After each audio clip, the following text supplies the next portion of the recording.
بسم اللہ الرحمن الرحیم ان الحمد للہ نحمده ونستعینه ونستغفره ونعوذ باللہ من شرور انفسنا ومن سیئات اعمالنا من يهدي الله فلا مضل له ومن يضلل فلا هادي له واشهد ان لا اله الا الله وحده لا شريك له واشهد ان محمدا عبده ورسوله وبعد فإن خير الحديث كتاب الله وخير الهدي هدي محمد صلى الله عليه وسلم وشر الأمور محدثاتها وكل محدثة بدعة وكل بدعة ضلالة وكل ضلالة في النار. أعوذ بالله من الشيطان الرجيم. الحمد لله الذي هدانا لهذا والصلاة والسلام على خاتم النبيين والمرسلين. رب اشرح لي صدري ويسر لي أمري واحلل عقدة من لساني يفقهوا قولي. أما بعد. وقال عز وجل في القرآن المجيد. أعوذ بالله من الشيطان الرجيم. بسم الله الرحمن الرحيم. وأنفقوا مما رزقناكم من قبل أن يأتي أحدكم الموت فيقول ربي لولا أخرتني إلى أجل قريب فأصدق وأكن من الصالحين. أما بعد. تمام تعریفیں اس اللہ عز و جل کے لیے لائق و زیبا ہے جو تمام جہانوں کا بنانے والا اور اسے پالنے والا ہے، اور درود و سلام اس کے آخری نبی محمد صلی اللہ علیہ وسلم پر. الحمدللہ ہم تمام یہاں اس ہفتے واری درس قرآن کے لیے جمع ہوئے ہیں. انشاءاللہ عزیز اس مختصر سے وقت میں آپ تمام کے سامنے ایک ایسے عنوان پر روشنی ڈالنے کی کوشش کروں گا کہ جس چیز کو یا جس عمل کو ہم لوگوں نے بڑا معمولی سمجھ لیا اور یوں سمجھتے ہیں کہ اگر یہ کیا جائے تو ٹھیک ہے اور نہ بھی کرے تو انشاءاللہ عزیز کوئی خاص پکڑ نہیں ہوں گی، اور وہ ہے اللہ کی راہ میں خرچ کرنا. جہاں تک معاملہ اللہ کی راہ میں خرچ کرنے کا ہے تو ہم میں سے اکثر لوگ یہ سمجھتے ہیں کہ یہ آپشنل ہے، مطلب یہ کوئی ضروری چیز نہیں ہے. کوئی خرچ کر لے تو بہت بڑا دیندار آدمی ہے اس لیے کہ خرچ کر رہا ہے، اور کوئی نہ بھی خرچ کرے تو بہرحال اس میں کوئی حرج نہیں ہے اور کوئی قباحت نہیں ہے اور کوئی بری بات نہیں ہے. اور یہ معاملہ بالکل ہمارے اعمال سے، عادت اطوار سے، معاملات سے چھلکتا ہے کہ کوئی ہم سے مانگنے آ جائے تو ہم یہ سمجھتے ہیں مال و دولت میرا ہے، میں اس کو کیوں دوں. کوئی ہم سے ادھار مانگنے آ جائے تو یہ حال ہوتا ہے. کوئی اگر ہم سے مانگنے آ جائے، لینے آ جائے تو پھر تو ایک نئی مصیبت کھڑی ہو جاتی ہے کہ ہم اس کو کس طرح سے ٹالیں، کس طرح سے اس کو وہ کریں. پھر ہاں غریبوں کا معاملہ، مسکینوں کا معاملہ، محتاجوں کا معاملہ، مسافروں کا معاملہ، مانگنے والوں کا معاملہ، اور اسی طرح جو اپاہج ہیں، یتیم ہیں، بیوائیں ہیں، اور کیا کچھ نہیں ہے. سماج اور سوسائٹی میں ایسے کتنے لوگ ہیں جن کو پیسے کی ضرورت ہوتی ہے یا پیسے کے بغیر جو ہے پریشان ہیں. تو ہم یہ سمجھتے ہیں کہ خرچ کرنا یہ نفلی عبادت ہے، بس کر لیے تو ٹھیک، نہ کرے تو کوئی اس کی خاص پکڑ اور پوچھ نہیں ہے. اچھا، اب وہ لوگ جو خرچ کرنے کو ترجیح دیتے ہیں اور خرچ کرنا پسند کرتے ہیں، ان کا شیوا، ان کا طریقہ یہ ہے کہ اگر خرچ کرنے کی بات کی جائے، اللہ کے راہ میں خرچ کرنے کی بات کی جائے تو بس 2 سے 3 چیزیں ان کے نظر کے سامنے ہوتی ہیں. اس کے علاوہ کچھ نظر نہیں آتا ان کو. کہ خرچ کرنے کا جو یوں ہی کہا جائے تو کہیں گے ہمارے علاقے میں سب مسجدیں بنی ہوئی ہیں، مطلب خرچ کرنے کی ضرورت نہیں اس لیے کہ مساجد بنی ہوئی ہے. یا مدارس جو ہمارے علاقے میں نہیں تو ہم کہاں خرچ کریں. بس مسجدیں اور مدرسے ہی ایسا لگتا ہے 2 جگہ ہیں جہاں خرچ کرنے والا اللہ کے راہ میں خرچ کر رہا ہے. حالانکہ میں اس کے خلاف نہیں ہوں، یہ بھی ایسی جگہ ہے جہاں خرچ کیا جا سکتا، لیکن صرف یہی ایسی جگہیں نہیں ہے جہاں خرچ کرنا ہے. دونوں میں فرق ہے. مدارس ہے، مکاتب ہے، مساجد ہے، بالکل اس پہ خرچ کرنا چاہیے، یہ بھی اللہ کے راہ میں خرچ کرنا ہے. لیکن صرف یہیں خرچ کرنا، اللہ کے راہ میں خرچ کرنا نہیں، اس کے علاوہ بھی بہت ساری چیزیں جہاں خرچ کرنا اللہ کے راہ میں خرچ کرنا مانا جاتا ہے. تو ہم لوگ مکمل طور سے اس چیز کو بھلا بیٹھے ہیں، اور جو کچھ خرچ کرنے کا معاملہ جو کچھ لوگ کر رہے ہیں بس وہ یہ 2 چیزیں ہی ہیں، مدرسہ اور مسجد. اس کے علاوہ مسکین، محتاج، مسافر، آپ کے خود کے رشتہ دار، پڑوسی، محلے شہر والے، وہ لوگ جو بھوک سے مر رہے ہیں، وہ لوگ جو مصیبت زدہ ہیں، وہ لوگ جو پریشان حالی ہے، تنگ دستی ہے، ان کی ہمیں کوئی فکر نہیں ہے. اس لیے کہ ہم تو اللہ کے راہ میں خرچ کر رہے ہیں نا، مسجد کو دے رہے ہیں، مدرسے کو دے رہے ہیں. دیکھیے مسجد مدرسہ بھی یہ ایک مصرف ہے اللہ کے راہ میں خرچ کرنا، لیکن صرف یہی نہیں ہے، اور بھی ہے. تو ہم دیکھتے ہیں اللہ کے راہ میں خرچ کرنے کے معاملے میں بہت افراط و تفرید کے ہم شکار ہیں. سب سے پہلی چیز تو یہ سخاوت یا جود و کرم جس کو کہیں گے، یا سخاوت، یہ مومن کا شیوا اور طریقہ ہے. یاد رکھیے مومن خرچ کرنے والا ہوتا ہے، دینے والا ہوتا ہے، اللہ کی راہ میں خرچ کرتا ہے، اور جہاں جہاں اللہ نے اور اس کے رسول نے کہا وہاں خرچ کرتا ہے، اور کنجوسی سے بچتا ہے. یاد رکھیے اس لیے کہ کنجوسی جو ہے سخاوت کے خلاف ہے، اللہ کی راہ میں خرچ کرنے کے خلاف ہے. تو مومن کنجوس نہیں ہوتا، یاد رکھیے وہ اللہ کے راہ میں خرچ کرنے والا ہوتا ہے. اس لیے کہ کنجوسی ایک بری بات ہے، کنجوسی ایک بری عادت ہے، اور مومن اپنے اندر اچھی عادتوں کو رکھتا ہے، یاد رکھیے، اچھی عادتوں کو سنوارتا ہے، اچھی عادتیں اپنے نفس میں ڈالتا ہے، اس لیے کہ اچھی عادتیں یاد رکھیے وہ آگے بڑھتی ہیں، نسل در نسل اچھی عادتیں آگے جاتی ہیں، یاد رکھیے۔ تو مومن کنجوسی نہیں کرتا، مومن سخاوت سے اپنا ہاتھ نہیں روکتا، بلکہ وہ اس مال کو خرچ کرتا ہے، اور اس لیے خرچ کرتا ہے کہ وہ یہ کہتا ہے اور یہ سمجھتا ہے، اس کا یہ عقیدہ ہے کہ یہ مال اللہ کی ایک نعمت ہے، جس طرح سے اللہ نے مجھے ہزاروں ہزار نعمتیں دی ہے، اس میں سے ایک عظیم نعمت مال بھی ہے، اور لہٰذا مجھے دیا ہے، تو اس میں کون سا میرا خود کا کیا ہے، اگر دیا ہے تو اس سے پہلے کہ یہ چلا جائے اس کو خرچ کر دو۔ اس لیے کہ مال ایک ایسی نعمت ہے، یاد رکھیے، یہ کبھی کسی کے پاس ٹکی نہیں ہے، ٹھیک ہے؟ بہت ساری ایسی نعمتیں ہوتی جو سلسلہ در سلسلہ چلتے رہتی ہے، جیسا کہ ایک نسل کے بعد دوسری نسل کا صحت مند ہونا، دوسری کے بعد تیسری صحت مند، تیسری کے بعد چوتھی صحت مند، اللہ ماشاء اللہ آپ کو معذور لوگ نظر آتے ہوں گے، ہے نا؟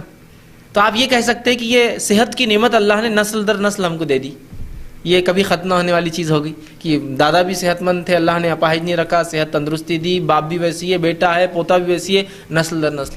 لیکن مال ایک ایسی نعمت ہے، یاد رکھیے، یہ کنٹینیو نہیں چلتی ہے، اس کی اللہ رب العزت نے اس کو کیا کیا آزمانے کے لیے اس کو بہت جلدی اللہ ٹرانسفر کرتا ہے، ادھر سے ادھر، ادھر سے ادھر، ادھر سے ادھر۔ تو مال ایک ایسی نعمت ہے جو پاس میں نہیں رہتی، یاد رکھیے، اور کبھی ایک نسل کے بعد دوسری نسل کو محتاجی آتی ہے، اور کبھی ایک ہی نسل اپنے اندر ہی اپنے دور میں ہی محتاجی کو دیکھتی ہے، یاد رکھیے۔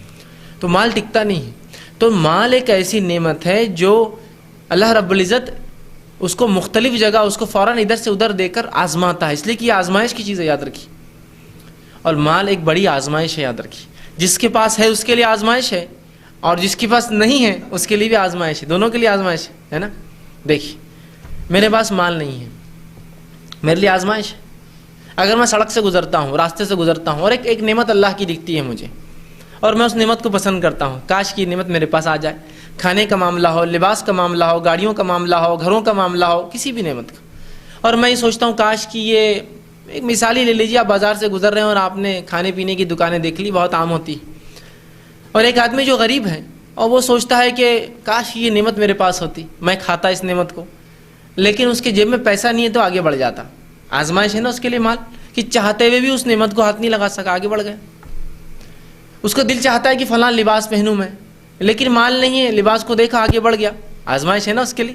لیکن اس آزمائش پہ اگر وہ شکر ادا کرتا ہے کہ بھائی جیسا رکھ اللہ نے کافی اچھا ہے، یہ لباس نہ صحیح جو ہے وہ اچھا ہے، اس لیے کہ بہت سے لوگ ننگے ہیں، الحمدللہ میں کافی اچھا ہوں، تو بھی اس کے لیے ثواب۔ اب جس کو مال دیا ہے اس کے لیے مال آزمائش، وہ بھی راستے سے گزرا، اس کو فلاں نعمت پسند ہے، لیکن اس نعمت کو اس نے لے کر ضائع کیا، اس نے اس لیے وہ نعمت خریدی کھانے کی کہ لوگوں کو بتاؤ میں یہ کھاتا ہوں، اس نے وہ کپڑا اس لیے پہنا کہ لوگوں کو بتاؤ میں یہ پہنتا ہوں، تو یہ مال اس کے لیے اب کیا بن گیا؟ آزمائش۔ تو مال کا نہیں ہونا بھی آزمائش، مال کا ہونا بھی آزمائش۔ تو اللہ کیا کرتا ہے؟ مال ایک ایسی نعمت ہے، اس کو بہت جلدی جلدی منتقل کرتا ہے، ادھر سے ادھر، ادھر سے ادھر، ادھر سے ادھر، اور لوگوں کو اس کے ذریعے ایک قوم کو دوسری قوم سے، ایک جماعت کو دوسری جماعت سے، ایک فرد کو دوسرے فرد سے، ایک گھرانے کو دوسرے گھرانے سے، ایک سماج کو دوسرے سماج سے آزماتا جاتا ہے، ٹھیک؟ آج یہاں ہے، کل وہاں چل رہے ہیں، کل وہاں ہے، کل وہاں۔ اور جن لوگوں نے اس کا صحیح استعمال کیا وہ تو یقیناً کامیاب رہے، مال کا صحیح استعمال کیا، کامیاب رہے۔ اور مال بہت بڑی نعمت ہے، یاد رکھیے، اور سخاوت یہ بہت بڑی خصلت اور صفت ہے۔ اللہ رب العزت جس کو مال دے اور خرچ کرنے کی صلاحیت دے دے، اس کو بہت بڑی نعمت اللہ نے دے دی۔ ایک تو مال دینا ایک نعمت، دوسرا اس کو وہ دل دیا جو خرچ کرنے کا معاملہ خرچ کرتا ہے۔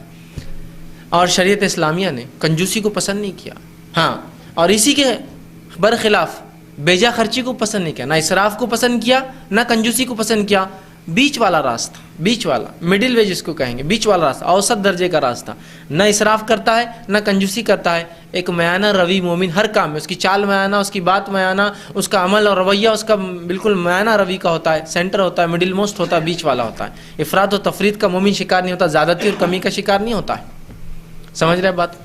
تو خرچ کرنا اللہ کی راہ میں ایک بہت عظیم صفت ہے، اور کنجوسی یاد رکھیے ایک بہت مذموم خصلت ہے، بری خصلت ہے، اس کی مذمت کی ہے کتاب و سنت۔ تو ہمارا یہ کام ہے ہم مال کو خرچ کریں، لیکن ایسا کوئی انسان اس روئے زمین پر نہیں ہے جس کو کنجوسی پسند نہ ہو کسی نہ کسی درجے میں، ہے نا؟ ہر آدمی چاہتا ہے میرا مال خرچ نہ ہو، ہے نا؟ ہر کسی میں صفت ہے اور فطری چیز ہے، ہر انسان میں یہ بات ہے۔ شریعت یاد رکھی فطرت کو ختم نہیں کرتی ہے، شریعت کی خصوصیت یہ ہے کہ وہ فطرت کو کنٹرول میں لاتی ہے، صرف ختم نہیں کرتی۔ مال کی محبت انسان میں ہے، شریعت نے مال کی محبت کو ختم نہیں کیا، اس کو باقی رہنے دیا، اس کو لگام لگائے اور کہا کم از کم فرض زکوٰۃ اور نفلی صدقات کرنا ضروری ہے تم کو، اس کے علاوہ سیو کرو۔ پھر یہ نہیں کہا کہ 50% خرچ کر دو، یہ نہیں کہا کہ پڑوسی کو بھی آدھا دے دو، اگر کہتا تو پھر تو بہت مشکل ہو جاتی نا۔ تو شریعت سمجھتی تھی، اللہ نے سمجھا انسانی فطرت ہے مال جمع کرنا، تو کہا کچھ نہ صحیح سیونگز پر 2.5% زکوٰۃ تو دینا ہی پڑے گا تم کو، اور اس کے علاوہ نفلی صدقات جب ضرورت پڑ جائے، مصیبت مشکل پریشانی تو تم کو دینا پڑے گا بھائی، اتنا یاد رکھو۔ تو اس کو کنٹرول میں لایا شریعت نے، اس کو لگام لگائی۔ تو کنجوسی ایک مذموم صفت ہے، ہم سب کا یہ کام ہے کہ ہم کنجوسی حتی الامکان جو ہے جتنا ہو سکے ممکن اپنے آپ کو کنجوسی سے ہم بچائیں، بیجا خرچی سے بچنا، یاد رکھیے بیجا خرچی کنجوسی بچنا ہے، اور اللہ کی راہ میں خرچ کرنے کا جذبہ اپنی نفس میں ہم پیدا کریں۔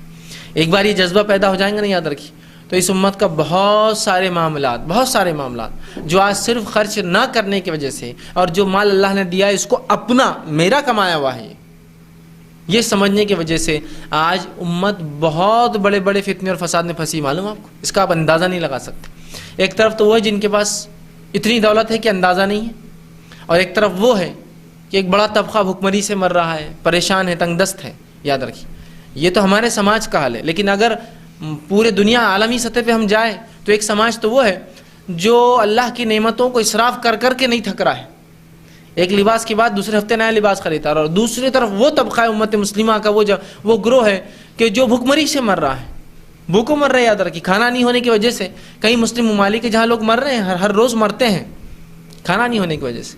تو اللہ کے راہ میں خرچ کرنے کا جذبہ ہمیں پیدا کرنا ہے، اور ہر وہ کام جہاں اللہ کی کتاب اور اس کے رسول صلی اللہ علیہ وسلم نے خرچ کرنے کا حکم دیا، یہ سب اللہ کی راہ میں خرچ کرنا ہے۔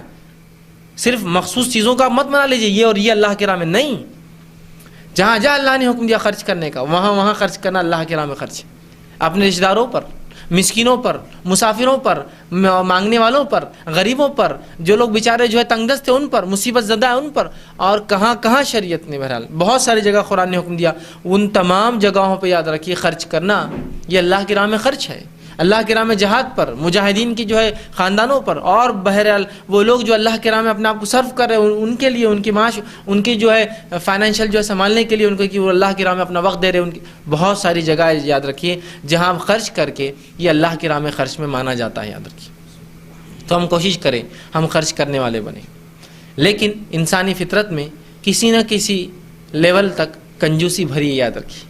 تو ہم کوشش کریں اس بخیلی کو، اس کنجوسی کو اپنے نفس سے ہم دور کریں، لیکن میں بیجا خرچ کرنے کا نہیں کہہ رہا ہوں، اللہ کی راہ میں خرچ کرنے میں اپنا ہاتھ کھولتے جائیں، اللہ کی راہ میں خرچ کرنے، ورنہ ہوتا ہے خرچ تو کچھ لوگ کرتے ہیں لیکن وہ لمیٹڈ ہوتا ہے، اپنے نفس تک، اپنے بیوی بچوں تک۔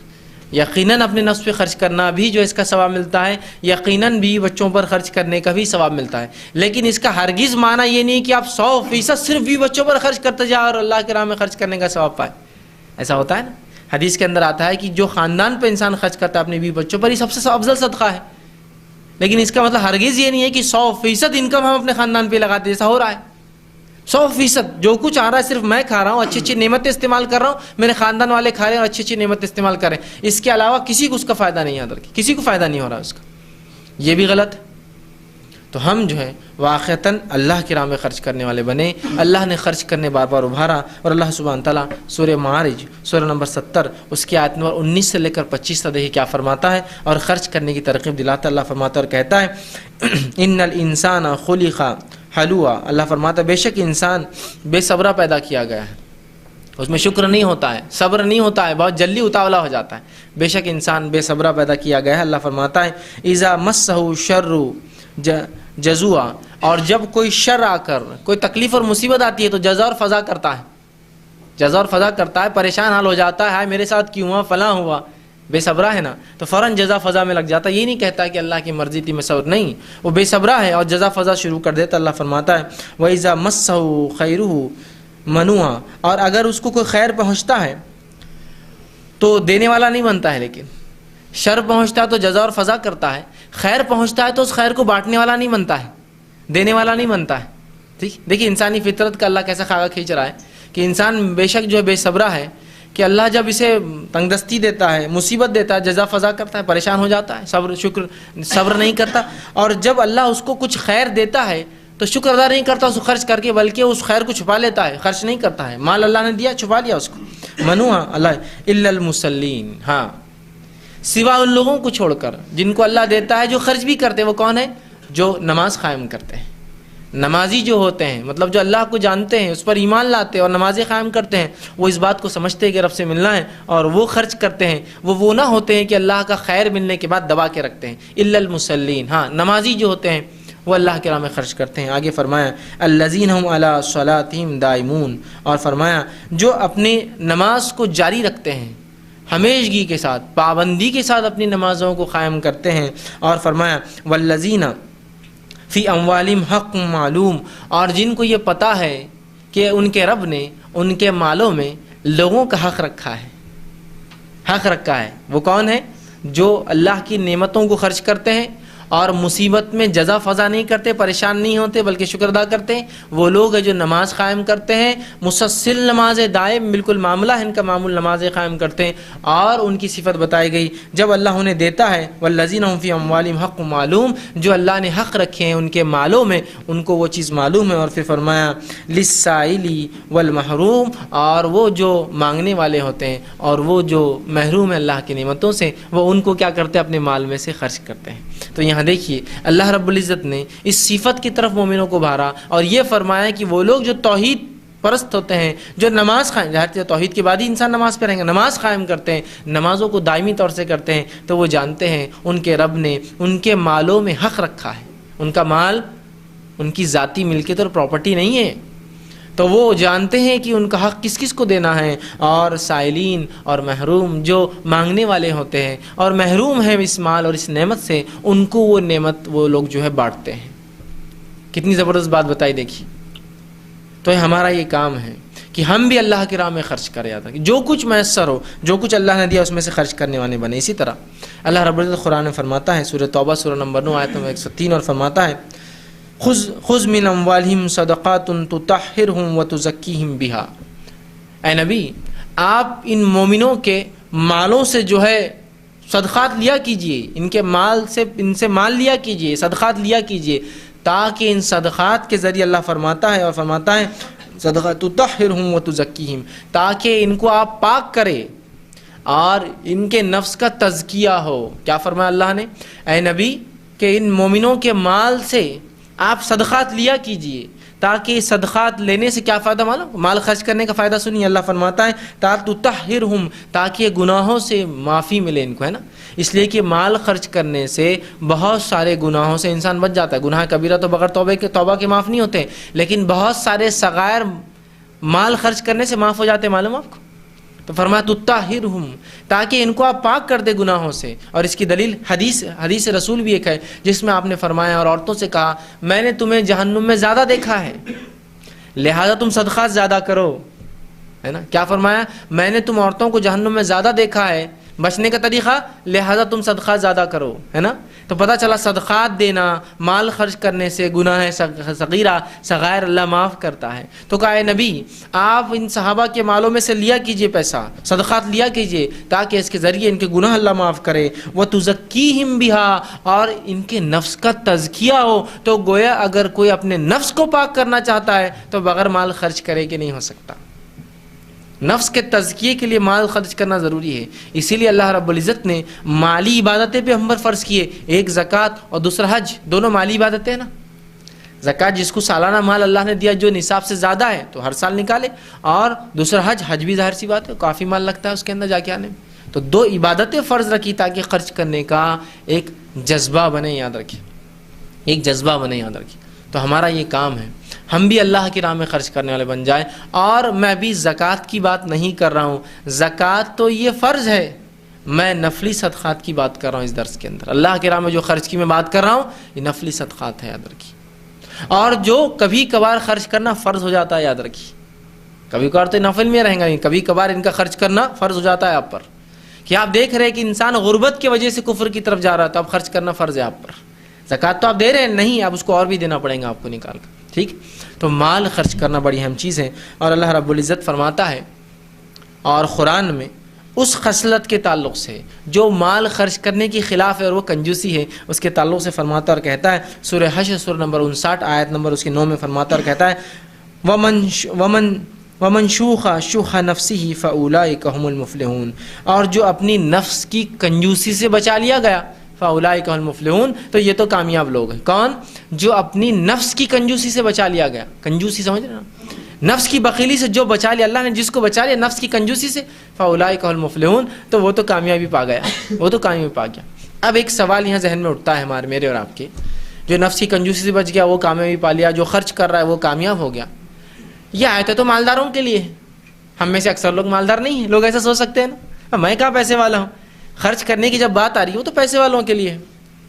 خرچ کرنے کی بات ہر بار پیسے والوں کے لیے نہیں ہے، یاد رکھیے، اس لیے کہ خرچ تو وہ کریں گا جس کے پاس کچھ ہے، اور کچھ ہونے میں کتنا بھی تھوڑا ہو وہ بھی کچھ ہے، اس میں سے بھی آپ خرچ کر سکتے، ترغیب تو اسی کی طرف ہے۔ تو یہ مت سمجھیے وہاں یہ تو مالداروں کے لیے بات ہو رہی ہے، بھائی میرے پاس تو بہت کم ہے میں کیا خرچ کروں، نہیں، آپ کے پاس جو کچھ ہے اس میں سے خرچ کیجئے، یہی مطلوب ہے، اللہ یہی چاہ رہا ہے، یاد رکھیے۔ نبی اکرم صلی اللہ علیہ وسلم گھر میں تشریف فرما تھے، ماں عائشہ موجود تھی، اور بلکہ معاف کرنا، ماں عائشہ رضی اللہ عنہ موجود تھی، اور آپ کی غلام ایک باندی تھی، اور ایک مرتبہ ایک شخص جو ہے راستے پر آیا مانگنے لگا، اور ظاہر سے اس زمانے میں لوگ جو مانگتے تھے واقعی مجبور ہوتے تھے، یہ پروفیشنل بھکاری نہیں ہوتے تھے، وہ مانگنے نکلا۔ ماں عائشہ رضی اللہ عنہ نے کہا کہ کچھ ہے تو اسے دے دے، تو کہا کہ 2 کھجوریں ہیں، اس غلام اس لونڈی نے کہا 2 کھجوریں ہیں، اور بہتر ہوتا آپ اپنے افطار کے لیے رکھ لیتی ان کھجوروں کو، وہ اس دن روزے تھی، چونکہ انہوں نے کہا تھا دے دے، اور اس نے کہا کہ بہتر ہوتا آپ دے دے، تو بہت چڑ گئی اس پر، اور کہا تم لوگوں کا معاملہ تو کچھ سدھرنے والا نہیں، میں کہہ رہی ہوں نا دے دے تو دے دے، ایک دے دے اس میں سے کم از کم، تو یہ چاہ رہی نا میرا بڑا خیال ہے مالک کا اپنے کہ رات میں میں کیا افطار کروں گی، تو ایک تو دے دے۔ تو اس غلام نے 1 کھجور اٹھا کر اس کو دے دیا۔ اندازہ لگائیے 2 کھجور میں سے 1 کھجور اس فقیر کو دیتا ہے، پرپورشن میں ثواب دیتا ہے نا جیسا آپ نے کیا، ٹھیک ہے۔ تو کبھی کبھار ایک شخص کا خرچ کیا گیا روپیہ کسی ایک دوسرے انسان کے خرچ کیے گئے لاکھ روپے سے بہتر ہوتا ہے۔ وہ کیسے؟ میں جو ہے مہینے کے اندر 10 لاکھ روپے کماتا ہوں، ٹھیک، اب 10 لاکھ روپے کمانے والا کتنا خرچ کرے گا بتائیے، کتنا خرچ کریں گا؟ 2-5-10 ہزار سے زیادہ اللہ کے راہ میں نہیں خرچ کر سکتا ہو، اس لیے کہ وہ پہلے ہی اپنے خرچے اتنے بنا لیتا کہ 10 لاکھ آنے سے پہلے 20 لاکھ کی تیاریاں اس کی رہتی ہے، اور 15 ہونے سے پہلے 50 لاکھ کی تیاریاں خرچ کرنے کی، ہے نا، اتنا ہی خرچ کریں گے تو اس کو ثواب کتنا ملیں گا پرپورشن کے اندر اس کے بتائیے۔ 1 لاکھ روپے ایک سمجھو میں کما رہا ہوں، تو اگر میں 10,000 خرچ کرتا ہوں پرپورشن میں کتنا ثواب ملے گا مجھے؟ 1% ملا اس کا، 10% ملا، مطلب جو بھی 1,000 روپے 2,000 3,000، ٹھیک۔ ایک آدمی جو ہے 100 روپے کماتا ہے، اور 100 روپے میں سے جو ہے وہ 20 روپے خرچ کرتا ہے اللہ کے راہ میں، تو وہ اپنے کل جو اس کی انکم ہے اس کا فیصد کے اعتبار سے 20% خرچ کرتا ہے، تو اجر کے اعتبار سے بھی اللہ کے نزدیک فیصد میں جائیں گا وہ، تو مالدار سے زیادہ ہو جائیں گا۔ 10 لاکھ خرچ کرنے والا 2 لاکھ خرچ کرے تو اس کے برابر جائیں گا، جو 100 روپے کمانے والا 20 روپے خرچ کر کے ثواب پا رہا ہے۔ اندازہ لگائیے آپ، اس لیے کہ اللہ وہ نیت کو دیکھ رہا ہے نا، اس لیے کہ ہر کسی کا انکم الگ ہے، تو اللہ جو ہے جانے والے روپیے پہ ثواب نہیں دیں گا، وہ کتنا دے رہا ہے اس کی فیصد کا، اس پہ ثواب ملے گا نا اس کو۔ ورنہ ایسا دیکھا ہے تو کچھ لوگ تو زندگی بھر میں 2 لاکھ بھی نہیں کمائیں گے، تو کیا ان کو ثواب نہیں؟ اس میں سے جو خرچ کریں گے اس کا اجر فیصد میں یاد رکھیں۔ تو میں نے 10 روپیہ کمایا آج، اور دیکھا میرا پڑوسی ایک بھائی ہے وہ تو آج کچھ بھی نہیں کما سکا، چل آدھا لے لیتے ہیں اس کے اندر سے، تو میں نے اپنی آدھی انکم اس پہ خرچ کر دی تھا۔ اندازہ لگائیے، ہاف انکم خرچ کرنے کا ثواب، آدھی انکم۔ ایسا ہو سکتا ہے 10 لاکھ کمانے والا 5 لاکھ کسی کو دے دے؟ نہیں ہو سکتا ہے۔ تو میں کہہ رہا ہوں نا، کبھی کبھار کسی کا روپیہ خرچ کیا ہوا وہ کسی کے لاکھ روپے سے زیادہ ہوتا ہے افضل اللہ کے نزدیک، ٹھیک ہے۔ تو خرچ کرنے کی جب بات ہو رہی ہے تو مالداری کو مت سوچیے آپ، جو ہے میں اس میں سے خرچ کرنے کی بات کر رہا ہوں۔ اگر 2 پھٹے کپڑے ہیں اور کبھی ایک مستحق واقعے میں جو ننگا ہے، تو میں اس کی بات کر رہا ہوں کہ وہ 1 پھٹا کپڑا اس کو آپ دیں۔ نہیں تم تو مالداروں کے پاس جو، میرے پاس تو 2، یہ نہیں، جو تمہارے پاس ہے وہ مطلوب ہے، دوسروں کی ان کو ترغیب نہیں۔ ہاں الگ بات ہے میں سب کچھ خرچ کر چکا، میرے پاس نہیں ہے، آپ بھی آگے بڑھیے، یہ مزاج ہونا چاہیے اس امت کا۔ اور جب یہ مزاج بن جائیں گا سب کا، تو یاد رکھیے دینے والے ہو جائیں گے، لینے والے نہیں ملیں گے آپ کو، اس لیے کہ سب خرچ کرنے پہ تلے ہوئے، لینے والا نہیں ہے کوئی۔ یہ مزاج ہو جائیں گا، آپ دیکھیں گے ایسا زمانہ دنیا نے دیکھا، اور آگے بھی اگر ہم یہ صفت اپنا لیں دنیا دیکھیں گی۔ ایک مرتبہ کا واقعہ ہے، ایک شخص جو ہے بغداد سے نکلا، اس کے والد نے اس کو وصیت کی کہ جب مدینہ جانا، ان کی نظر تھی جب مدینہ جانا تو مدینے کے سب سے غریب انسان کو 10,000 درہم جو ہے میرے طرف سے صدقہ کر دینا۔ وہ بیٹا نکلا حج کو گیا، اس نے حج کیا، پھر زیارت جو ہے نبی اکرم صلی اللہ علیہ وسلم کی مزار کی زیارت کے لیے گیا. جب وہاں گیا زیارت کیا، اس کے بعد اس نے تلاش کرنا شروع کیا کہ کون ہے مدینے کا سب سے غریب. ٹھیک ہے، سب سے غریب کون ہے، اور وہ تلاش کرتا کرتا کرتا کرتا لوگوں سے پوچھتا ہوا ایک گھر پہنچا. وہاں جا کر اس نے کہا کہ میں نے کافی لوگوں سے معلومات لی اور لوگوں نے بتایا آپ کا گھر سب سے غریب ہے، لہٰذا یہ 10,000 دینار درہم میرے والد نے وصیت کی تھی کہ مدینے کے سب سے غریب انسان کو دینا، نظر مانگی تھی، یہ آپ لے لیجیے. تو اس شخص نے جواب دیا کہ میرا پڑوسی مجھ سے زیادہ غریب ہے، تو ایسا کیوں نہ کرے آپ کہ آپ اس کو دے دے جا کر. وہ شخص وہاں سے نکلا، آ کر اس پڑوسی کے پاس آیا اور کہا کہ میں ایسا سا آیا ہوں اور یہ 10,000 درہم جو ہے میں آپ کو دینا چاہتا ہوں.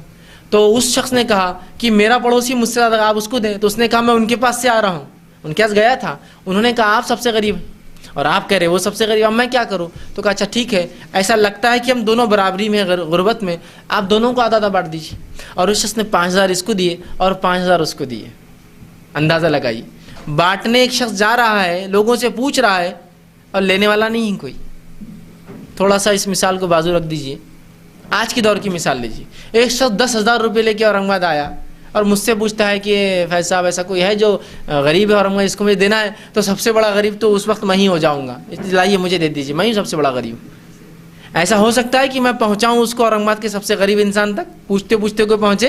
سوال نہیں ہے جناب. 100 روپے کے لیے آپ کو پہنچنے نہیں دیں گے تو 10,000 تو بہت بڑی قیمت ہے. آپ اگر 100 روپے کی نیت کرے سب سے غریب کو دوں میں اورنگ آباد کے تو نہیں پہنچیں گے، تو یہ 10,000 ہے. سب سے بڑا غریب میں ہی ہوں اس وقت اور مجھے ہی چاہیے پیسے. تو یہاں لوگ دینے نکلے ہیں، کوئی لینے والا نہیں ہے. ایسا زمانہ تھا. یہی میں کہہ رہا ہوں، جب دینے کا جذبہ سب کا بن جاتا ہے نا قومی، تو لینے والے لوگ نہیں ہوتے. اس لیے کہ سب دینے پہ تلے ہوئے، جو ہے دے رہا ہے، جس کے پاس جتنا ہے وہ دے رہا ہے، تو کون لیں گا؟ تو وہ قوم کی حالت اللہ تعالیٰ ترقی دیتا ہے. اور جب جمع کرنے کی صفت ہوتی ہے، تم جمع کرتے رہو پوری زندگی، کبھی اوپر نہیں آؤں گے. اس لیے کہ جمع کرنے کا معاملہ ہی عجیب ہوتا ہے، اور جمع کرنے والوں کی مثال ہی عجیب ہے. میں تو کہتا ہوں جمع کرتے رہتے اور مر جاتے ہیں. خوب جمع کیا، خوب جمع کیا، خوب جمع کیا اور مر گئے. فائدہ کیا ہوا؟ وارث لوٹ کے کھا رہے، اجداد لوٹ کے کھا رہے. جس کے نام پر زمین جائیداد کی تھی ٹیکس بچانے کے لیے، وہ لوٹ کر کھا رہے ہیں، کس کو نہیں ملا. تو خرچ کرنے والا بنیے. خرچ کرنے والے کا معاملہ ہی الگ ہے، اور جمع کرنے والا تو دنیا میں بھی خسارے میں رہتا ہے. اس لیے کہ جمع کر کر کے چھپا چھپا کر اپنے نفس بھی نہیں خرچ کرتا نا. اب اچھا فلاں لوں گا تو لوگ بولیں گے ارے یہ ہے اس کے پاس، مت لو. اچھا لباس پہنوں گا تو لوگ بولیں گے اللہ نے دیا ہے تو اچھا پہنیے نا. نہیں لوگ مانگیں گے تو مت پہنو. تو پوری زندگی بھکاری کی جیتا ہے، ہر چیز جمع کرتا ہے اور ویسے ہی مر جاتا ہے. وارث لوٹ کر کھاتے ہیں پوری زمین جائیداد. خرچ کرنے والے بنیے. ایک مزاج بنائیے قومی کہ ہمیں اللہ کی راہ میں خرچ کرنے والا ہے. اور ہر شخص لینے پر نظر نہ رکھے، دینے پر نظر رکھے. ہر شخص کا مزاج. آج ہمارا مزاج کیسا ہے کہ آپ ہمارے گھر آئیں گے تو ہمارے لیے کیا لائیں گے، ہے نا، اور ہم آپ کے گھر آئیں گے تو آپ ہم کو کیا کھلائیں گے. اور دونوں طرف صرف اپنا فائدہ. ہم آپ کے گھر آئیں گے تو آپ ہم کو کیا کھلائیں گے، ہے نا، اور آپ ہمارے گھر آئیں گے تو ہمارے لیے کیا لائیں گے. وہاں یہ نہیں بول رہے کہ ہم آئیں گے وہ کھلاتے تو آپ کو ہم یہ کھلائیں گے، نہیں، آپ آئیں گے تو ہمارے لیے کیا لائیں گے. مطلب دونوں طرف سے صرف لینے کا جذبہ. جا بھی رہے تو کھانے کا پوچھ رہے ہیں، کوئی آ بھی رہا تو لے کر آؤ بول رہے ہیں، اس کو دینے کا جذبہ نہیں ہم میں، ہے نا. تو یہ مثال آج ہماری ہو چکی ہے کہ ہم آپ کے گھر آئیں گے تو آپ کیا کھلائیں گے، اور آپ ہمارے گھر آئیں گے تو کیا لے کر آئیں گے ہمارے لیے. دینے کا جذبہ نہیں، نہ کھلانے کا. اس لیے کہ دینے کا جذبہ جب انسان بن جاتا ہے تو وہ کھلاتا ہے، پہناتا ہے، اڑاتا ہے، ہر چیز میں آگے بڑھ جاتا ہے. اس لیے کہ جہاں مال خرچ ہوتا ہے وہ آگے ہے. اس لیے کہ اس کو دینا ہے، اس کو لینا نہیں ہے آپ سے، اس کو مدد طلب نہیں کرنا، اس کو خرچ کرنے کا جذبہ ہے. اور آپ صلی اللہ علیہ وسلم فرماتے ہیں غنا، اصل مالداری جو ہوتی ہے وہ روپے کی نہیں ہوتی ہے. اصل مالداری کس چیز کی ہوتی ہے معلوم آپ کو؟ دل سے مالدار ہو آدمی. میرے پاس کروڑوں روپیہ ہے لیکن میں دل سے مالدار نہیں ہوں. تو جب بازو والا نوٹیں گن چکا ہے، سکے گنتا ہے نا، اس کے سکے کی آواز سے لگتا ہے یہ سکے 2 روپے میرے اس میں کیوں نہیں گرتے، حالانکہ کروڑوں روپیہ لیکن اس کے 2 روپے میری نظر ہے نا، وہ سکہ میرے پاس کیوں نہیں آتا. اس لیے کہ وہ دل سے مالدار نہیں ہے، مال سے مالدار ہے. لیکن ایک انسان کچھ نہیں ہے اس کے پاس لیکن دل سے مالدار ہے، اس کی غنا ہے دل میں. تو لوگوں کے کروڑوں روپے دیکھ کے بھی اس کو کچھ ہوتا نہیں، نہ حسد کرتا نہ جلن کرتا، کہتا اللہ اور برکت دے تمہارے مال میں، آگے بڑھ گئے. تو غنا مالداری دل کی ہوتی ہے، روپے سے نہیں ہوتا آدمی مالداری. دل سے مالدار ہو، غنی ہو دل سے تو بس معاملہ. اور اگر دل سے غنی نہ ہو تو پھر کروڑوں روپے کا مالک ہو کے بھی دوسرے کی سکوں پہ نظر رہتی.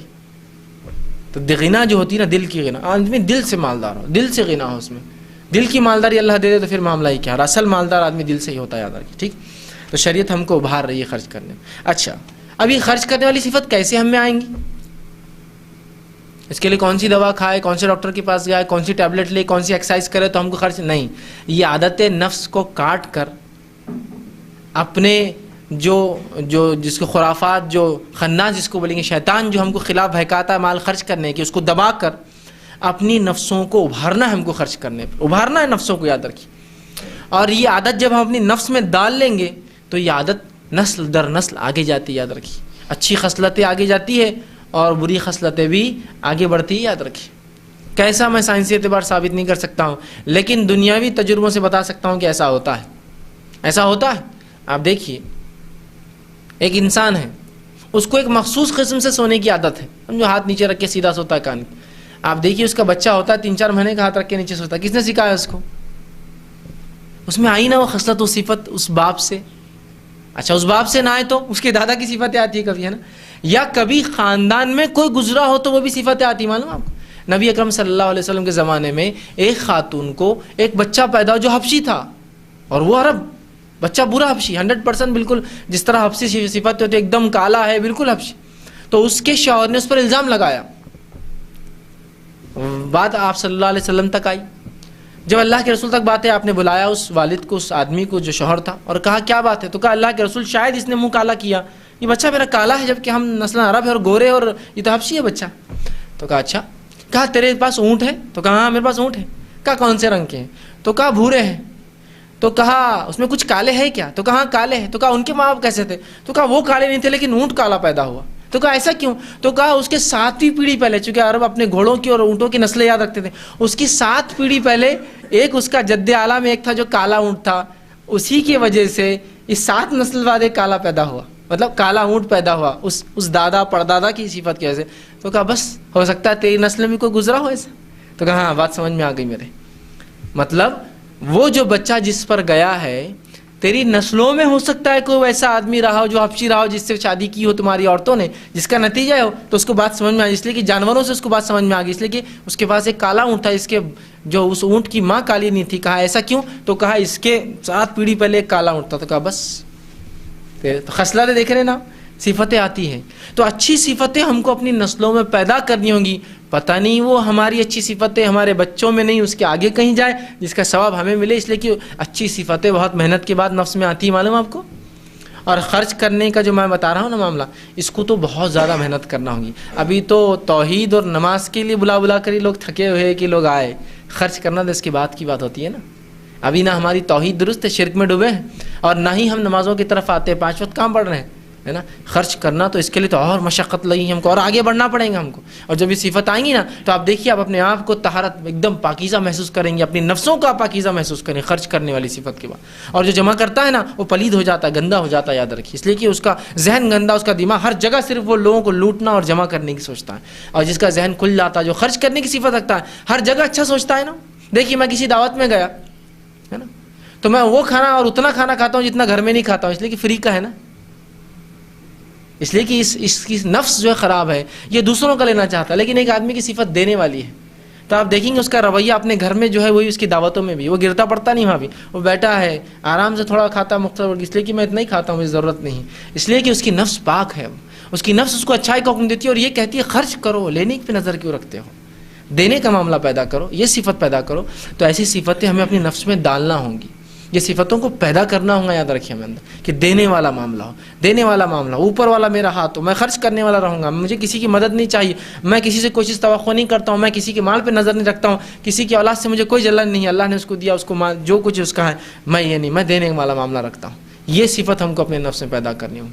اور یہ صفت جب ہو جائیں گی نا تو معاشرہ آپ دیکھیے ایک پاکیزہ معاشرہ ہو جائیں گا، جس کے اندر اکثر برائیاں مال کی کمی یا مال کی زیادتی سے ہی ہوتی ہے. مال کی کمی ہوں گی تو چوری چکاری زنا یہ سب عام ہوتا ہے. مال کی زیادتی ہوں گی اور استعمال غلط ہوا تو پھر وہی سب چیزیں ہوتی ہیں. تو مال کی کمی بھی برائی لاتی ہے سماج میں، مال کی زیادتی برائی لاتی ہے. تو ایک مومن خرچ کرنے والا ہوتا ہے، اوسط بالکل میانہ روی اختیار کرتا ہے. تو ہم بھی خرچ کرنے کی صفت اپنی نفس میں ڈالیں، اس کے فائدے اپنی زندگی میں اور اس کے فائدے ہم دیکھیں گے نسل در نسل جو ہے چلتے ہیں. تو اپنے بچوں کی اس کی عادت ڈالیں.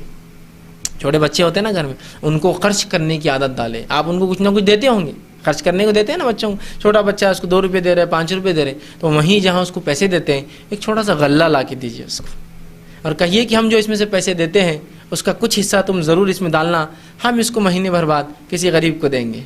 تو اس بچے میں آپ دیکھیے ایک صفت، ایک کیفیت پیدا ہوں گی، جو کچھ میرے پاس ہے اس میں سے میں کیسے خرچ کروں. پھر وہ ایک عادت ڈالیں گا بچپن سے کہ اس کو آپ 2 روپے دیتے ہیں، وہ 8 آنے اس غلے میں ڈالیں گا، 1.5 روپے اپنے نفس پہ خرچ کریں گا. تو اس طرح سے اس کو ایک عادت ہو رہی ہے 25% خرچ کرنا اور باقی جو بچتا ہے اس کے اندر اپنی زندگی میں اثر گزارنا. یہی صفت اگر وہ لے کر چلتا ہے آگے اپنی زندگی میں تو اندازہ لگائی وہ جو کمائیں گا اس میں سے بھی اتنا نکالیں گا. کہیں نہیں یہ عادت ہے، یہ دینا ہی ہے مجھے، اس کے بغیر مجھے نہیں وہ ہوتا ہے، اور وہ خرچ کرنے والا بنے گا، ہے نا. لیکن ایسی تربیت ہم سے کہاں ہوتی. اس کے برعکس ABCD سکھانا تو تربیت دیکھیں نا، بچہ اٹھا تو بولو بیٹے ABCD، بچہ جاگ رہا تو ABCD، بچہ سو رہا تو ABCDEFGH، ہے نا. بچہ کچھ بھی کر رہا تو ABCD چڑھ رہا، اس لیے کہ اس کو تربیت دینا ہے نا ABCD کی، اس کو سکھانا ہے. تو اسی طرح جب آپ اس کو اچھی خصلتیں سکھانا ہے تو دن رات وہی کرنا پڑیں گا نا آپ کو، ہے نا. بولو بیٹے فلاں، بولو بیٹے لا الہ الا اللہ، بیٹے اللہ کے راہ میں خرچ کرنا ہے آپ کو. یہ غریب دیکھ کر آپ کو کیا خیالات آ رہے ہیں آپ کو کہ وہ بہت غریب ہے تو آپ کیا کریں گے، آپ کے پاس کیا ہے آج، تو میرے پاس تو اتنا، تو آپ اس میں کیا کر سکتے. اس کو دن رات وہی کرنا پڑے گا نا، سمجھے نا. جو انسان جس کو جو بنانا چاہتا ہے وہی چیزوں کی طرف ابھارتا ہے نا. سمپل سی مثال ہے، بچوں کو آپ ABCD سکھا، دن رات اس کو آپ دیکھیے ہر کام میں آپ ABCD. بلکہ کچھ لوگ تو کبھی ایسا ہوتا ہے کہ بچوں کو سکھاتے اپنے کام پہ بھی جا کے کچھ کر رہا ہے ABCD بولتے رہتا، بولتے تم کو کیا ہو گیا. ارے یار بچوں کو سکھا کے میں رٹ لیا ABCD، میرے کو بھی آ گئی ہو. یا بچوں کو پوئم سکھاتے میں بھی پوئم کا عادی ہو گیا، نیند میں پوئم پڑھ رہا میں، ہوتا ہے نا. تو ویسا بچوں کو ڈالنا پڑے گا آپ کو صفت، یہ خرچ کرنا ہے، یہ تمہاری عادت ہے، تم کو یہ صفت اپنے اندر پیدا کرنا پڑے گی اور بچپن سے ان کو اس طرف بڑھانا پڑے گا جو مال خرچ کرنے والی جو ہے صفت ہوتی ہے. اسی طرح اللہ رب العزت نے ایک بہت زبردست بات کہی، بڑی سخت بات بھی اپنے اندر، جو میں نے خطبے کے اندر آیت تلاوت کی تھی. اس آیت کو اگر ہم سمجھ جائیں تو بہت بڑا فائدہ ہوگا. اور آیت سورہ منافقون سورہ نمبر جو ہے 63 اس کی آیت نمبر 10 ہے. سنیے اللہ کیا فرماتا ہے، وَأَنفِقُوا مِمَّا رَزَقْنَاكُم مِّن قَبْلِ أَن يَأْتِيَ أَحَدَكُمُ الْمَوْتُ. کہ اللہ فرماتا اور کہتا ہے وَأَنفِقُوا، اور خرچ کرو اللہ کی راہ میں. ظاہر سی بات ہے حرام کاموں میں، برے اس میں نہیں. وَأَنفِقُوا مِمَّا رَزَقْنَاكُم مِّن قَبْلِ، کہ خرچ کرو اللہ کی راہ میں جو کچھ اللہ نے رزق کی شکل میں دیا ہے. اور رزق صرف پیسہ نہیں ہوتا ہے، بہت کچھ ہوتا ہے. غلہ بھی رزق ہے، پیسہ نہیں ہے پاس، اناج ہے، غریب ہے اناج دے دو، یہ بھی ہے نا رزق. اولاد دی ہے اس کو اللہ کی راہ میں لگاؤ، بہت سی چیزیں رزق بنتی ہے. وَأَنفِقُوا، اور خرچ کرو جو کچھ اللہ نے تمہیں دیا ہے. أَن يَأْتِيَ أَحَدَكُمُ الْمَوْتُ، اس سے پہلے کہ تم میں سے کسی ایک کو موت آ جائے. دیکھیے موت سے پہلے جس کام کرنے کی تاکید آ رہی ہے وہ کیا کی ہے؟ خرچ کرنے کی تاکید یاد. اور ایسی تاکید دوسری عبادتوں کی نہیں ہے، یاد رکھیے آپ. اس لیے کہ مال ایک سماج میں وہ کام کرتا ہے جو خون ایک جسم میں کرتا ہے. مال اگر رک جائے نا، لوگ جمع کرنے کی صفت بنا لے، اگر خون رکنا شروع ہو جائے جسم کے اعضاء میں تو کیا ہوگا؟ دل تک نہیں پہنچے گا، مر جائے گا انسان. اسی طرح مال خون کا کام کر سماج میں، اگر مال رکنا شروع ہو جائے سماج جو ہے یہ اپاہج ہو جائے گا، ختم ہو جائے گا. تو کہ وانفق، اور خرچ کرو جو کچھ رزق دیا ہے. پیسہ ہو سکتا ہے، دولت ہو سکتی ہے، غلہ ہو سکتا ہے، پھل ہو سکتا ہے، اناج ہو سکتا ہے، کھیتی باڑی، جو کچھ ہے تمہارے پاس اس میں سے نکالو، اس میں سے خرچ کرو جو کچھ اللہ رزق دیا. قبل ان یاتی احدکم الموت، اس سے پہلے کہ تم میں سے کسی ایک کو موت آ جائے. اور وہ کہے پھر موت فیقول ربی لولا اخرتنی الی اجل قریب، اور جب موت اس کے قریب آ جائے تو وہ کہے اے اللہ مجھے تھوڑی مہلت دی جاتی اس سے پہلے کہ مجھے موت آئے، مجھے خبر کر دیا جاتا اس سے پہلے کہ میں مر رہا ہوں، مجھے بتا دیا جاتا تو میں کیا کرتا. اللہ ولولا اخرتنی الی اجل قریب فاصدق، تو میں کیا کرتا اگر مجھے پتہ چل جاتا میری موت ہے، یا مجھے تھوڑی ڈھیل دی جائے کہ جو ہے موت کے بعد تھوڑی ڈھیل دی جائے تو میں سب سے پہلا کیا کروں؟ فاصدق، میں صدقہ کر دوں گا جلدی جلدی. اس لیے کہ اس کو مرنے کے بعد پتہ چلے گا موت جب آئیں گی صدقے کیا فائدے تھے. فاصدق، تو میں صدقہ کروں. پھر فرمایا وَأَكُن مِّنَ الصَّالِحِينَ، اور نیکوکاروں میں سے بن جاتا میں. اگر مجھے بتا دیتا اللہ تو کہ میری موت نزدیک ہے تو میں کیا کرتا؟ صدقہ کرتا اور نیک بن جاتا. تو مرنے والا بھی یہی گزارش کر رہا ہے، خرچ کرنے کو مہلت دی جائے اور نیک بننے کے لیے تھوڑی میرے کو نیکی کرنے کے لیے مہلت دی جائے، ہے نا. اندازہ لگائیے آپ خرچ کرنا کتنا ہے میں، کہ مرنے والا بھی یہ کہہ رہا ہے کاش کہ مجھے کہنے لگے کہ میرے رب مجھے تھوڑی مہلت دے، کیوں دے، تاکہ میں خیرات کروں اور نیک کام کروں. تو مرنے والا بھی اپنے رب سے جو گزارش کر رہا ہے وہ دو چیزوں کی، ایک حالانکہ وہ ایک ہی چیز ہے نیک کام، لیکن اس نیکی میں جس نیکی کو ابھار کر بول رہا ہے وہ نیکی کون سی ہے؟ خیرات کی. مجھے بس موقع دے دے ایک بار میں خیرات کر دوں گا. تو اس سے پہلے کہ ہمیں بھی موت آئے ہم خیرات کر دیں تاکہ جب موت آئے تو اطمینان ہو کہ میں خرچ کر چکا ہوں. ورنہ کیا ہوگا؟ موت آ جائیں گی اور یہ گزارش دیکھیے موت کے وقت انسان یہ گزارش کرتا ہے، مرنے والا بتا نہیں سکتا ہے. اللہ نے اپنے کلام کے ذریعے بتا دیا، جو زندہ ہے اس سے جو ہے تاکید لے لے، نصیحت پکڑ لے. مرنے والا تو نہیں بولیں گا یہ میں کر رہا ہوں، لیکن وہ گزارش کرتا ہے فرشتوں سے مجھے موقع دیا جائے، فرشتوں اللہ کو کہو مہلت دو مجھے، اگر معلوم ہوتا میری موت آ رہی تو میں یہ کام کر چکا ہوتا، وہ کیا مہلت دی جائے مجھے، فاصدق صدقہ کرنے کی، پیسہ خرچ کرنے کی، واکم من الصالحین، اور میں نیک بن جاتا، اچھے کام کرتا۔ تو ہمیں چاہیے کہ موت سے پہلے خرچ کر لے۔ اللہ نے یہ آیت بیان کر کے کھلی تاکید کر دی کہ دیکھو موت کے وقت تم سب یہ کہنے والوں جو خرچ نہیں کرتے تھے، اس سے پہلے کہ تمہاری اور موت آئے تم خرچ کر لو، اس لیے کہ مرنے والا یہ گزارش مجھ سے کرتا ہے۔ کتنی بڑی بات اللہ نے کہی، ایسا مولانا حج کے لیے کہا نہ نماز کے لیے کہا، خرچ کرنے کے لیے کہا یہ معاملہ۔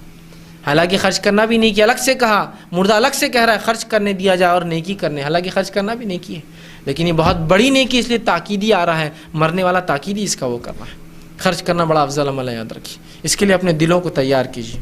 اسی طرح اللہ رب العزت فرماتا ہے خرچ کرنے کے تعلق سے اور کہتا ہے سورہ لیل سورہ نمبر 92 اس کی آیت نمبر 5 سے لے کر 11 میں دیکھیے اللہ فرماتا ہے فَأَمَّا مَنْ أَعْطَى وَاتَّقَى، اب اللہ فرماتا ہے اور جس نے اللہ کے راہ مال خرچ کر دیا اور تقوی اختیار کر لیا، جس شخص نے اللہ کے راہ میں مال خرچ کیا اور تقوی اختیار کیا، اللہ فرماتا ہے اس کے لیے وَصَدَّقَ بِالْحُسْنَى، اور نیکی کی تصدیق کی، اچھائی کی تصدیق کی، ایمان کی تصدیق کی، اس شخص نے فرمایا پرہیزگاری کو اختیار کیا، اس کی تصدیق کی اور نیک بات اور اس کی سچائی کو اس نے جانا، مطلب شریعت کو، اسلام کو جانا، اس کو حق مانا، اللہ فرماتا ہے فَسَنُيَسِّرُهُ لِلْيُسْرَى، تو اس کے لیے تو آخرت کا معاملہ آسان کر دیا ہم نے۔ کس کے لیے؟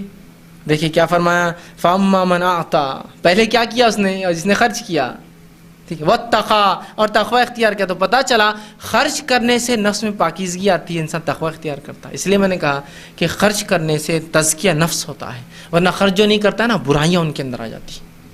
تو جس نے خرچ کیا وَاتَّقَى، اور اللہ سے ڈرا، تو فرمایا اللہ رب نے وَصَدَّقَ بِالْحُسْنَى، اور سچ کی تصدیق کی، حق کی تصدیق کی، نیکی کی تصدیق کی، تو اللہ فرماتا فَسَنُيَسِّرُهُ لِلْيُسْرَى، اس کے لیے تو ہم آخرت کا آسان راستہ کر دیتے ہیں، جنت کا راستہ آسان کرتے ہیں۔ اب آئیے آگے فرمایا وَأَمَّا مَنْ بَخِلَ وَاسْتَغْنَى، اب جس نے کنجوسی کی، خرچ نہیں کیا، اللہ فرما رہا ہے کہ جس نے کنجوسی، بخل کیا اور بے پرواہ رہا، کوئی پرواہ نہیں، دین شریعت، خرچ کرو، زکات، کچھ نہیں، نفلی صدقہ کچھ نہیں، جس نے بخیلی کی اور خرچ کرنے سے رکا اور تکبر کیا اور منہ موڑے رہا حق سے، اللہ فرماتا ہے وَكَذَّبَ بِالْحُسْنَى، اور نیکی کی تکذیب کرتا تھا، وہ نیکی کو حق نہیں کرتا تھا، شریعت کو حق نہیں مانتا تھا، یا جو صحیح باتیں نیکی کی جو ہے انکار کرتا تھا ان صحیح باتوں، اللہ فرماتا ہے فَسَنُيَسِّرُهُ لِلْعُسْرَى، اس کے لیے ہم آخرت کا راستہ بہت مشکل کر دیتے ہیں، اسرا بہت کٹھن کر دیتے ہیں، اور فرمایا وَمَا يُغْنِي عَنْهُ مَالُهُ إِذَا تَرَدَّى، اور اس کا مال اس کو جہنم میں گرنے سے بچانے والا نہیں ہے۔ پہلے کہا مال خرچ کرے، تقوی اختیار کرے، دوسرے آدمی کی صفت بیان کی جو مال خرچ نہ کرے، حق کی تصدیق نہ کرے، حق سے منہ موڑے رہے، اس کو جہنم میں گرا دیں گے اور اس کا مال اس کے کام نہیں آئے گا۔ دیکھیے پھر مال کا معاملہ آ گیا، مطلب پیسہ دے کر چھوٹنے والا نہیں ہے، تو پتہ چلا زندگی میں خرچ کر کے چھوٹ جائیے، بعد میں پیسہ نہ اسے کام آئے گا نہ کچھ آئے گا۔ تو یہاں بھی خرچ کرنے والے کی فضیلت اور اللہ کے راہ میں نہ خرچ کر کے جمع کرنے والے کی وعید، دونوں آگے ایک ہی ہے یہ آیتوں کے اندر اس صورت۔ اسی طرح اللہ رب العزت فرماتا ہے اور کہتا ہے سورہ حدید سورہ نمبر 57 اس کی آیت نمبر 10 میں فرماتا ہے وَمَا لَكُمْ أَلَّا تُنْفِقُوا فِي سَبِيلِ اللَّهِ وَلِلَّهِ مِيرَاثُ السَّمَاوَاتِ وَالْأَرْضِ۔ اب دیکھیے اللہ کیا فرماتا ہے، اگر ہم یہ سوچیں کہ اللہ کو ضرورت ہے ہمارے مال و دولت کی، تو اللہ اس غلط فہمی کو دور کر دیتا ہے۔ اللہ کہتا ہے مجھے ضرورت نہیں، یہ تو آزما رہا ہوں تم کو میں، اللہ کو ضرورت ہے ہمارے مال و دولت کی۔ یہودیوں نے جب نبی اکرم صلی اللہ علیہ وسلم صحابہ سے مانگتے جہاد کے لیے، تو یہودیوں نے کہا کہ محمد صلی اللہ علیہ وسلم کا نعوذ باللہ رب تو فقیر ہے، مانگتا ہے نا۔ آپ جب صحابہ سے مانگتے تھے، حالانکہ یہودی جانتے تھے خرچ کرنے کی فضیلت کیا ہے، لیکن یہ سود خور بن چکے تھے، پیسہ جمع کرنے کی صفت لا چکے تھے اپنی نفسوں میں، اب دینا کہاں ہو رہا ہے، تو انہوں نے الزام لگا کر کہا محمد کا رب تو فقیر ہے اس لیے تو مانگتا ہے۔ تو اللہ نے اس پر قرآن کی آیت نازل کی اور فرمایا کہ واللہ غنی وانتم الفقراء، کہ اللہ غنی ہے تم بھکاری ہو اللہ کی۔ یہ تو آزما رہا ہے اللہ، اللہ کو ضرورت تھوڑی، غنی ہے اللہ۔ تو اللہ فرماتا ہے اور تمہیں کیا ہوا ہے کہ اللہ کے راستے میں خرچ نہیں کرتے ہو، اور تم کو کیا ہوا ہے جو تم اللہ کے راستے میں خرچ نہیں کرتے ہو، حالانکہ اللہ کے لیے آسمان اور زمین کی ملکیت ہے۔ مطلب اللہ کو آسمان اور زمین کی ملکیت اس کے پاس، اس کو نہیں چاہیے، لیکن تم کو کیا ہوا اپنی نجات کے لیے خرچ کیوں نہیں کرتے ہو، تمہارا مسئلہ کیا ہوا؟ اللہ کے لیے تو میراث ہے زمین و آسمان کی، میراث السماوات والارض، آسمان اور زمین کی وراثت پوری اللہ کی ہے بھائی. لیکن تم کو کیا ہوا ہے کہ یہ رب جس کی وراثت آسمان و زمین ہے، اگر وہ حکم دیتا ہے خرچ کرنے کو، جس کا بدلہ تم کو آخرت میں دیں گا ہے، تو تم کو کیا ہوا، کیوں خرچ نہیں کرتے ہو؟ خرچ کرو. تو اللہ نے وضاحت کر دی، مجھے چاہیے نہیں، تمہارے لیے حکم دے رہا ہوں، تمہارے فائدے کی بات کر رہا ہوں کہ خرچ کرو، اس لیے کہ اللہ کے لیے سب کچھ ہے، اس کو ضرورت نہیں ہے، وہ غنی ہے. تم اپنے نجات کے لیے کیوں نہیں خرچ کرتے ہو؟ ٹھیک. اسی طرح اللہ رب العزت فرماتا ہے سورہ بقرہ سورہ نمبر 2 اس کی آیت نمبر 282 میں فرماتا ہے وَمَا تُنْفِقُوا مِنْ خَيْرٍ يُوَفَّ إِلَيْكُمْ وَأَنْتُمْ لَا تُظْلَمُونَ. اب اللہ کیا فرماتا، دیکھیے اب اللہ کو مال کی ضرورت نہیں ہے، ہم خرچ اپنے فائدے کے لیے کر رہے ہیں. جب ہم خرچ کرتے تو ہمیں کیا ملتا ہے؟ سنیے، اللہ فرماتا ہے اور جو مال تم خرچ کرو گے تمہیں پورا بدلہ دیا جائے گا، ریوارڈ تم کو ملنے والا ہے. تم ایسے مت سمجھو کہ مال خرچ کر کے صرف تمہاری آزمائش کر رہے ہیں، مال خرچ کر کے آزمائش لے کر اس کا بدلہ بھی دیں گے کہ جو کچھ تم خرچ کرو گے تم کو واپس لوٹایا جائے گا. اور اللہ فرمان تم لا تظلمون، اور تم پر ذرہ برابر بھی ظلم نہیں کیا جائے گا. مطلب جو تم خرچ کرو گے برابر ہر روپیے، ہر پائی، ہر پیسے کا تم کو جو ہے ثواب واپس دیا جائے گا. تو جو مال خرچ کرے ہمارے فائدے کے لیے، جو مال خرچ کرتے ہمیں ثواب ملتا ہے. اللہ رب العزت ہم پہ ظلم نہیں کرنے والا، نہ ہی اس کو اس مال کی ضرورت ہے. نبی اکرم صلی اللہ علیہ وسلم فرماتے ہیں اور خرچ کرنے کی ترغیب دلاتے اور کہتے ہیں ان اللہ جواد یحب الجود، کہ اللہ سبحانہ تعالیٰ جو ہے سخی ہے اور سخاوت کو پسند کرتا ہے. اللہ سبحانہ تعالیٰ سخی ہے اور سخاوت کو پسند کرتا ہے. اور فرمایا وَيُحِبُّ مَكَارِمَ الْأَخْلَاقِ، اور پسند کرتا ہے اچھے اخلاق کو، بااخلاق لوگوں کو اللہ پسند کرتا ہے. اور فرمایا وَيَكْرَهُ صَفْصَفَهَا، اور وہ بری عادتوں کو ناپسند کرتا ہے. اللہ سخی ہے، دینے والے کو، سخاوت کرنے والے کو پسند کرتا ہے، اچھے اخلاق کو پسند کرتا ہے، اور بری عادتیں اس کو پسند نہیں. یاد رکھی، یہ سنن بہقی کی روایت ہے. اسی طرح آپ صلی اللہ علیہ وسلم فرماتے ہیں اور کہتے ہیں کہ صرف 2 آدمیوں کے ساتھ رشک کرنا جائز ہے. ٹھیک، یہ صحیح بخاری کی روایت ہے. صرف 2 لوگ ایسے ہیں جن پر رشک، حسد، جس جیسا ہونے کی خواہش جائز ہے، اس کے علاوہ نہیں. ایسے 2 آدمی دنیا میں ہیں جن کو دیکھ کر آپ کہہ سکتے ہیں کاش کہ میں بھی ایسا ہوتا. 2 ہی لوگ ہیں. حسد اور رشک جائز ہے. آپ نے فرمایا رشک چاہیے ایک وہ جس کو اللہ نے مال دیا ہو اور وہ صحیح جگہوں پر خرچ کرتا ہو اس مال کو. آپ کہہ سکتے کاش میرے پاس بھی ہوتا نا، تم دیکھتے میں بھی خرچ کرتا ایسا. تو یہ جو کریں گا یہ رشک جائز ہے، ایسا ہونے کی خواہش کرنا جائز ہے. اور دوسرا فرمایا دوسرا وہ شخص جس کو اللہ نے علم اور حکمت دی ہے، وہ اپنے علم کے مطابق لوگوں میں فیصلے کرتا ہے اور لوگوں میں اس علم کو بانٹتا ہے، اس کی تعلیم دیتا ہے. یہ 2 ہی لوگ ہیں جن کے جیسا ہونے کے علاوہ کسی اور کے جیسا ہونے کی خواہش نہیں کرنا چاہیے. ہم لوگ کیسی خواہشیں کرتے ہیں؟ ارے اس نے کتنا جمع کیا، میں بھی اتنا جمع کرتا تو میں بھی کاش ویسا ہوتا. ارے وہ کتنا خوبصورت ہے، کاش میں بھی اتنا خوبصورت. کچھ بھی آپ نے لگا کے رکھے ہیں بیچ. یہ 2 لوگ ہیں جن کے جیسا ہونے کی خواہش کیجیے. ایک وہ جس کو اللہ نے مال دیا ہے اور وہ اس کو خرچ کرتا ہے. تو آپ کہہ سکتے ہیں لوگوں سے میرے پاس بھی اتنا مال ہوتا نا تو تم دیکھتے میں بھی اتنا خرچ کرتا.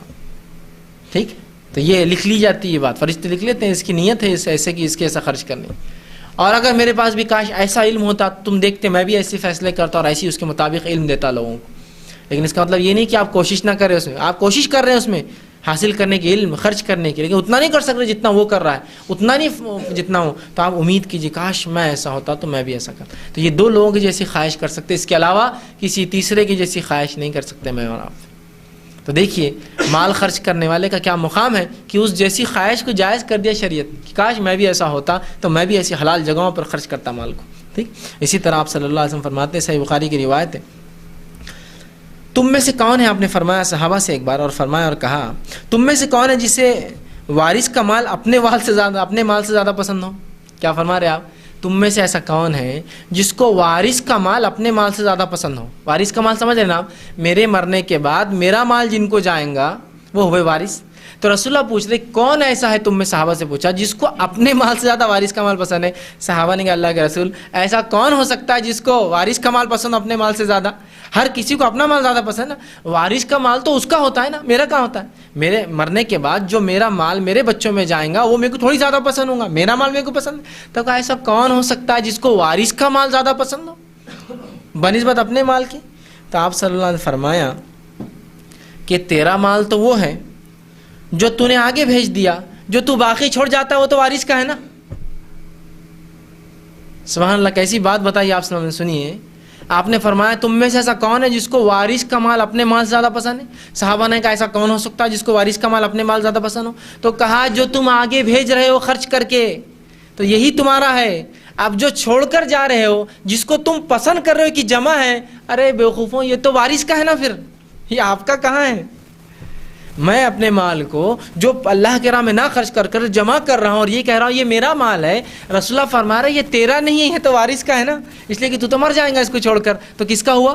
وارث کا. اور تم خود کہہ رہے ہو کہ وارث کے مال سے تم کو اپنا مال پسند ہے، تو تمہارا مال تو وہ ہے جو تم آگے بھیجتے ہو. اللہ کے راہ میں جو خرچ کیا صرف وہ میرا مال ہے، جو چھوڑ کر جاتا ہوں وہ تو وارثوں کا ہے نا. اب وہ اچھے کام میں لگائیں گے برے، مجھے کیا پتا، ہمیں کیا پتا.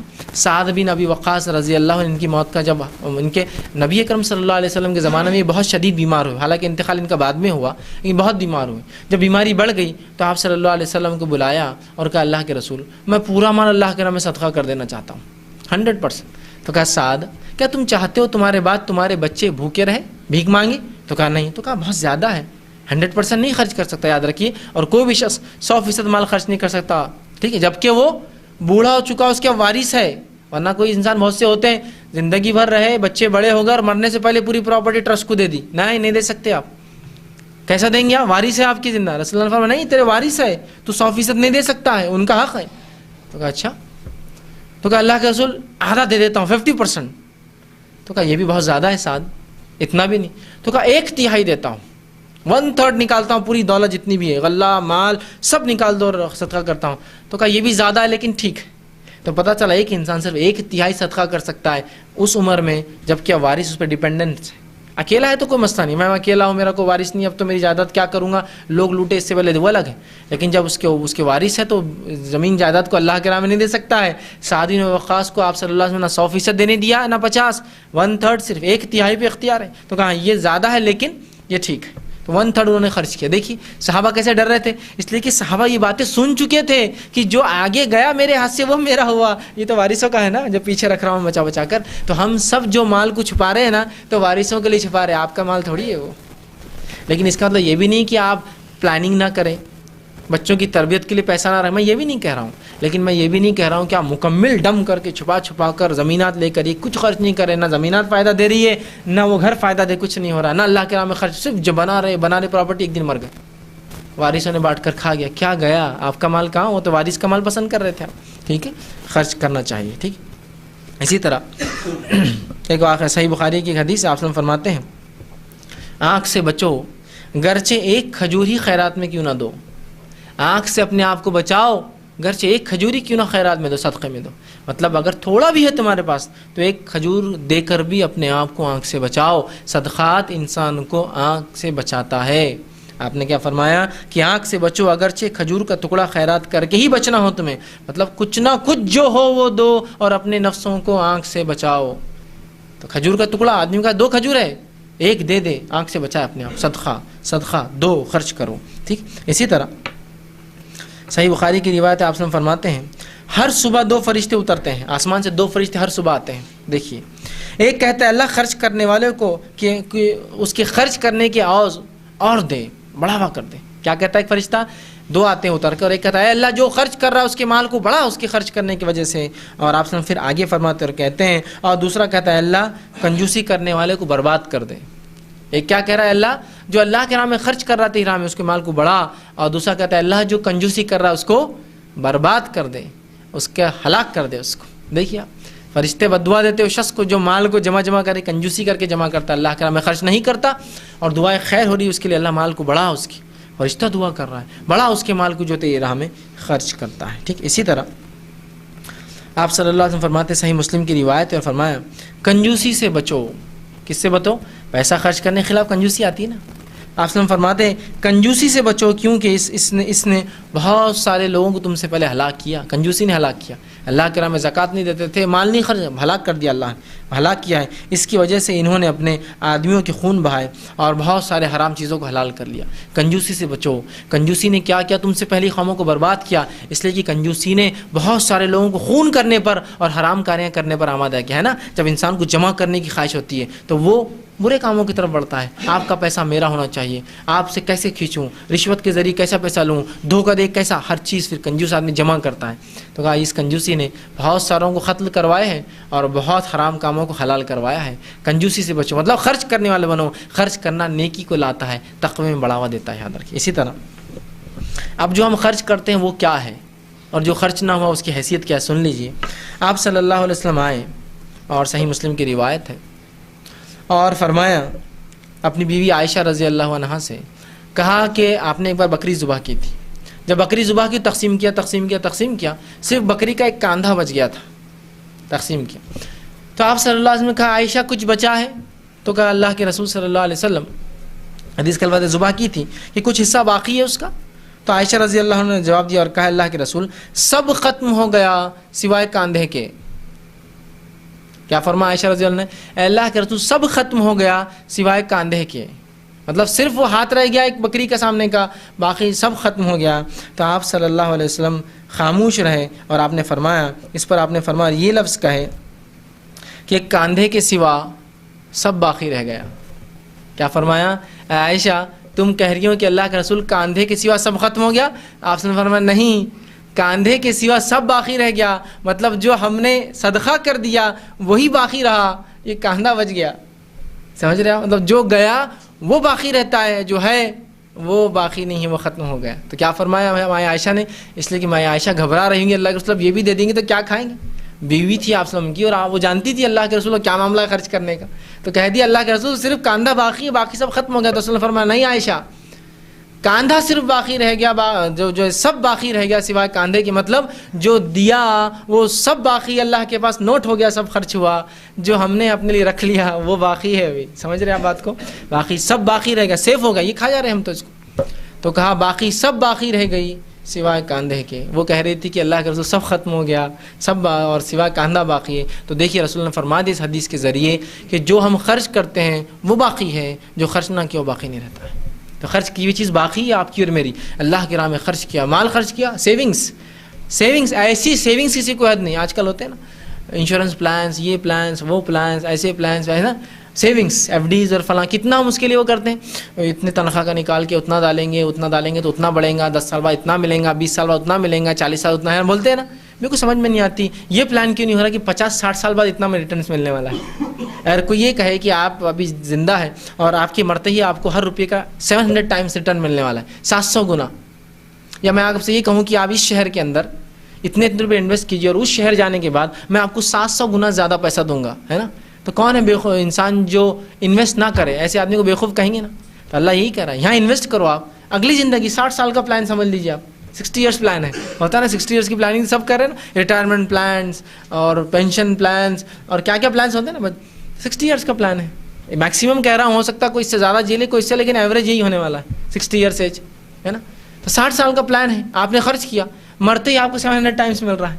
لاکھ روپیہ خرچ کیا تو اندازہ لگا 70 لاکھ آپ کو, 700 گنا بلکہ 7 کروڑ مل رہا ہے آپ کو. تو کون ایسا بیوقوف جو خرچ نہ کرے ایسی جگہ.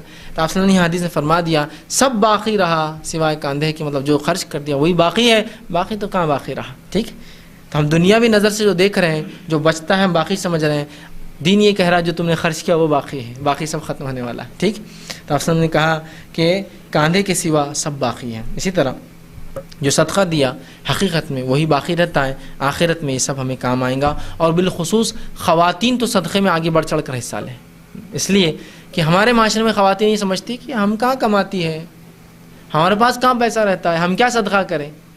سوال یہ کہ آپ صلی اللہ علیہ وسلم کے دور میں خواتین کون سا کماتی تھی, پھر کہاں صدقہ کرتی تھی.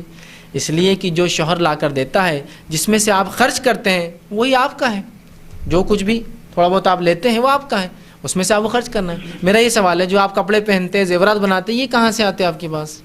تو کہتے ہیں ہم تو شوہر کی انکم میں سے کچھ بات, تو بس وہ انکم جو بچا کر آپ اپنے لیے لے رہے ہیں اسی میں سے آپ خرچ بھی کر سکتے ہیں, اس کا بھی آپ کو ثواب ہے. آپ کماتے نہیں ہیں لیکن اس کا ثواب ملے گا, اس لیے کہ جب شوہر لا کر آپ کو دے دے بھائی یہ آپ کا ہوا کیا کرنا کیجیے, تو آپ اس کے زیورات بنا رہے ہیں, یہ بنا رہے ہیں, لیکن جب اللہ کے راہ میں خرچ کرنے نہیں, ہمارا کہاں ہے, ہمارا کہاں ہے. تو جب کیسا آپ بنا رہے ہیں تو وہی آپ کا ہوا, اس میں سے آپ کو جتنا ہو سکتا آپ خرچ کیجیے, یاد رکھیں. لیکن اس کا مطلب یہ نہیں کہ شوہر کی استطاعت نہیں اور ہرگز اور آپ اس کو پکڑ کے اس کی داڑھی نوچ لے رہے ہو, اس کی نہیں میرے کو خرچ کرنا چاہیے, اتنا میں نے حدیث سن لی اب درس میں جا کے آگے نہیں. بتانے کا مقصد جو میسر ہے اس میں سے میں کہہ رہا ہوں, جو ضروریات تو ہے اپنی جگہ، اس کے علاوہ جو ہے وہ خرچ کرنا ہے آپ کو. اس لیے کہ شریعت اسراف بھی نہیں، کنجوسی بھی نہیں، زیادتی بھی نہیں، کمی بھی نہیں، بیچ کا راستہ بتا رہا ہے کہ آپ کے شوہر آپ کو جو ہے 100 روپیہ دیتے ہر مہینہ سیونگ سے آپ کی، جس میں سے 50 آپ اپنے لیے رکھیے، 50 خرچ کیجیے، اس لیے کہ آپ کو زیادہ خرچ کرنا ہے. اس لیے کہ رسول اللہ صلی اللہ علیہ وسلم فرماتے ہیں میں نے جہنم میں تم کو زیادہ دیکھا ہے، تم لہٰذا زیادہ صدقات کیا کرو. جب نبی اکرم صلی اللہ علیہ وسلم نے یہ بات کہی، عید کے خطبے میں آپ نے کہی تھی عورتوں سے، تو عورتوں نے اپنے زیورات، کسی نے بالیاں اور کسی نے اپنے گلے کے اتار کے دینا شروع کر دی. کہا یہ لے لو، پھر اگر آپ یہ کہتے ہیں کہ اس سے ہم بچ سکتے ہیں آنکھ سے تو یہ لے لیجیے. اور لوگوں نے اپنی بالیاں صحابہ کہتے ہیں اور زیورات اتار کے عورتوں نے ڈال دی. کہا یہ لے لیجیے پھر آپ ہم سے. ٹھیک ہے، تو عورتوں کو زیادہ تاکید ہے کہ وہ زیادہ خرچ کرے، اس لیے کہ ان سے کچھ گناہ بہت زیادہ ہوتے ہیں جو کہ اللہ کو بہت زیادہ ناپسند ہیں. تو لہٰذا عورتیں زیادہ خرچ کریں. تو جو آپ کے پاس آپ کے شوہر دیتے ہیں، والد دیتے ہیں، یا اور کسی ذرائع سے آتا ہے، وہ آپ کا ہے، لہٰذا اس کو کوشش کریں جتنا زیادہ ہو سکے اتنا جو ہے آپ خرچ کریں. اسی طرح آپ صلی اللہ علیہ وسلم فرماتے ہیں، صحیح بخاری اور صحیح مسلم کی روایت ہے، جس نے حلال کمائی سے ایک کھجور کے برابر خیرات کیا. حلال کماتا ہے، اور یاد رکھیے حرام کمائی کی خیرات اللہ پسند. بہت سے لوگ ہوتے ہیں حرام کما کے لاکھوں لٹاتے، کچھ نہیں ہونے والا ہے. حلال آپ وسلم فرماتے ہیں جس نے حلال کمائی سے ایک کھجور کے برابر خیرات کی اور اللہ حلالی کو قبول کرتا ہے، اسے اللہ اپنے دائیں ہاتھ سے قبول کرتا ہے اور پھر خیرات کرنے والے کے لیے بڑھاتا رہتا ہے، جس طرح کہ تم میں سے کوئی اپنے بچھڑے کو پالتا ہے، یہاں تک کہ وہ صدقہ یعنی اجر پہاڑ جتنا ہو جاتا ہے. اندازہ لگائیے کیا کر رہا ہے اللہ سبحانہ تعالیٰ. انویسٹمنٹ پلان ہے نا، صحیح بخاری اور صحیح مسلم کا انویسٹمنٹ پلان ہے. کیا پلان ہے؟ اللہ کے رسول فرماتے ہیں جب کوئی بندہ اپنے حلال رزق میں سے کھجور خرچ کرتا ہے، ہاں اس کا اتنا ہی تھا بیچارے کے پاس، اس نے اتنا خرچ کر دیا، تو اللہ اس کو اپنے سیدھے ہاتھ میں لے لیتا ہے، انویسٹ کرتا ہے، اور اللہ اس کو بڑھاتا ہے اور ایسا اس کو سنبھالتا ہے صدقے کو جیسا تم اپنے بچھڑے کو پالتے ہو. کسی نے بچھڑا اگر پالا ہوگا تو اس کو معلوم بچھڑے کو کیسا پالتا آدمی. گائے نے بچہ دے دی تو نہ سنبھال کے رکھتا، اس کو چھیڑو مت رہے، اس کو گھاس ڈالو، اس کو یہ کرو، پانی پیا کیا اس نے، اس کو دودھ دے رہے کے ٹائم پر اس نے بہت تنگ کر رہا، ادھر کے بچے اس کو بہت مارتے، ادھر کی بکریاں اس کو سینگ ماری، ادھر کا فلاں یہ ہو رہا، ادھر یہ ہو رہا، ادھر کتنا اس کو بچے کو پالتے، بچڑے کو پالنا پڑتا. تو اسی طرح اللہ بھی اس صدقے کو رکھ لیتا ہے سیدھے ہاتھ میں اور اس کو پالتا ہے، اس کو بڑھاتا ہے. ٹھیک ہے، اور رسول اللہ فرماتے ہیں بڑھاتا ہے جس طرح کہ تم میں سے ایک شخص اپنے بچڑے کو پالتا ہے، یہاں تک کہ وہ صدقہ جو ایک کھجور تھا اللہ اس کو اتنا بڑھاتا ہے، انویسٹمنٹ کو اتنا بڑھاتا ہے کہ جب اللہ سے بندہ ملیں گا تو ایک پہاڑ کے جتنا وہ ایک کھجور بن جائیں گے. اندازہ لگائیے، وہ ایک کھجور ایک پہاڑ کے اتنا اللہ کے پاس بن جائیں گے. انویسٹمنٹ پلان تھا یہ، ایک کھجور دیجئے بدلے میں ایک پہاڑ لیجئے، ہے نا، اس کے پہاڑ کے برابر کھجور مل رہے ہیں. تو اللہ تعالیٰ ہم جو صدقہ خالص نیت سے حلال کمائی سے دیتے ہیں اس کو رکھ کر نشر و نما کرتا ہے، خوب بڑھاتا ہے اور آخرت میں اس کے بدلے میں ہم کو ایک کھجور کے بدلے ایک پہاڑ کی نیکی ملے گی. اندازہ لگائیے، ایسا تو کوئی پلان ہو ہی نہیں سکتا. تو اسی لیے میں نے کہا یہ اللہ کے نام میں خرچ کرنے کے پلانس تھے پورے، خوب خرچ کیجیے. لیکن اب میرے کو پتہ چل گیا کھجور خرچ کرنے کیا ثواب ہے، تو بس مولانا میں 2 کھجور خرچ کر دوں گا، 2 پہاڑ تو بہت ہو گئے نا آخرت میں. اپنے کو زیادہ کیا کرنے کا، لالچ زیادہ نہیں کرتے اپن کو بھی کم. یہ نہیں، یہ تو ان لوگوں کے لیے بات بتائے تھے رسول اللہ، اس لیے کہ آپ کے زمانے میں حالات یہ تھی کہ اگر اوپر کا کپڑا تھا پہننے کو تو نیچے کا نہیں تھا، نیچے کا تھا تو اوپر کا نہیں تھا. تو اس زمانے میں ایک کھجور بھی صدقہ کرنا بہت بڑا کام ہو جاتا تھا. یہ وہ زمانے کی بات ہے. لیکن آج اللہ نے اتنا کچھ دیا ہے تو جتنا ہو سکے. ورنہ لوگ کیا کرتے ہیں، اپنے مفاد کی باتوں کو لٹرل لیتے ہیں، لفظی معنوں میں لیتے ہیں. نہیں حدیث میں کھجور ہے تو بس میں کھجور ہی خرچ کروں گا ایک بس. نہیں، بتانے کا مقصد یہ ہے کہ اتنے غربت میں جو صحابہ کے پاس میسر چیز تھی، کھیتی کرتے تھے، پیسے کا چلن اتنا نہیں تھا، روپیہ پیسہ نہیں تھا، کھیتی کرتے، کھجور آتا، کھجور کے بدلے چیزیں لے کے فروخت کرتے، کچھ پیسہ آتا چیزیں خریدتے، کام ہو جاتا، جنگل جاتے شکار کر کے لاتے، یہی معاملہ تھا. تو کھجور ان کے پاس آسانی سے میسر تھی.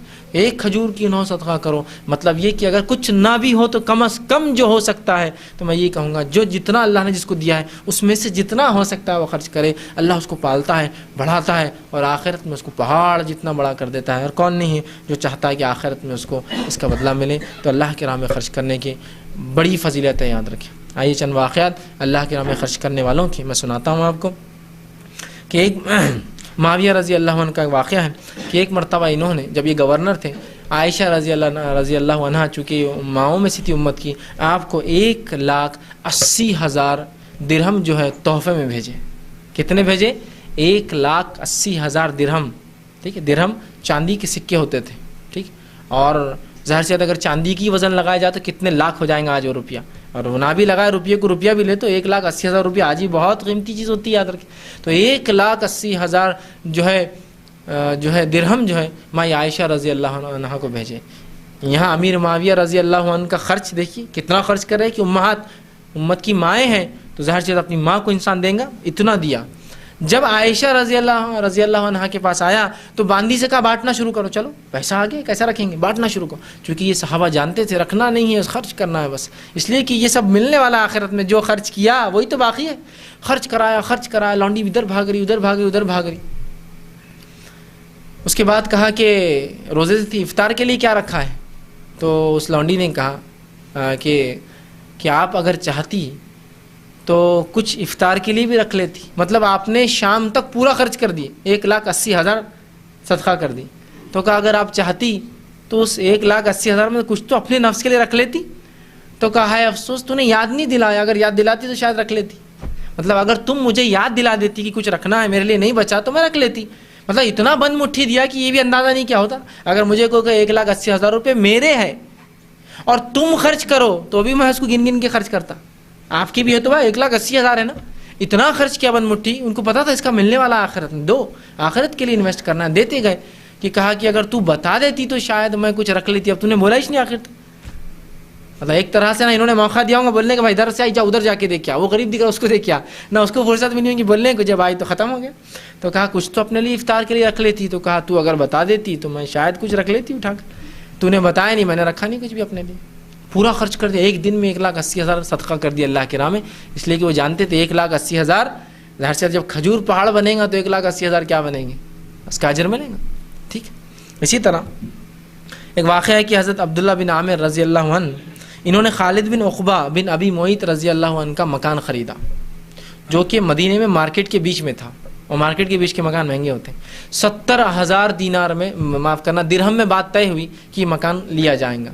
انہوں نے ان کو جو 70,000 جو ہے حضرت عبداللہ نے 70,000 جو ہے رقم دی جو خالد بن عقبہ رضی اللہ عنہ کو، اور کہا کہ میں مکان کی ملکیت لے لوں گا، آپ کل یا پرسوں نکل جائے جو بھی ہے. جب وہ دے کر گئے تو رات اس جگہ سے گزر ہوا عبداللہ کا، تو دیکھا کہ گھر میں سے عورت کی رونے کی آواز آ رہی ہے. صبح دریافت کیا کہ بھائی کیا بات ہے، میں نے تمہارا گھر خریدا خالد، لیکن تمہارے گھر سے رونے کی آواز آ رہی تھی. تو کہا میری بیوی کو بڑا رنج تھا کہ وہ گھر وہ دینا نہیں چاہ رہی تھی، ان کو جو وجوہات ہوں گی، مجبوریاں ہوں گی، حالات ہوں گے تو ان کو بیچنا پڑ رہا ہوں. تو کہا میری مجبوری ہے لیکن میری بیوی کو بڑا غم ہے کہ وہ گھر ہم بیچنا نہیں چاہتے. تو کہا اس وجہ سے تمہاری بیوی رو لی تھی؟ تو کہا جاؤ وہ گھر بھی تم رکھ لو اور 70,000 درہم بھی تمہارے ہوئے، تم ضرورت مند تھے اور میں اس لیے گھر لے رہا تھا.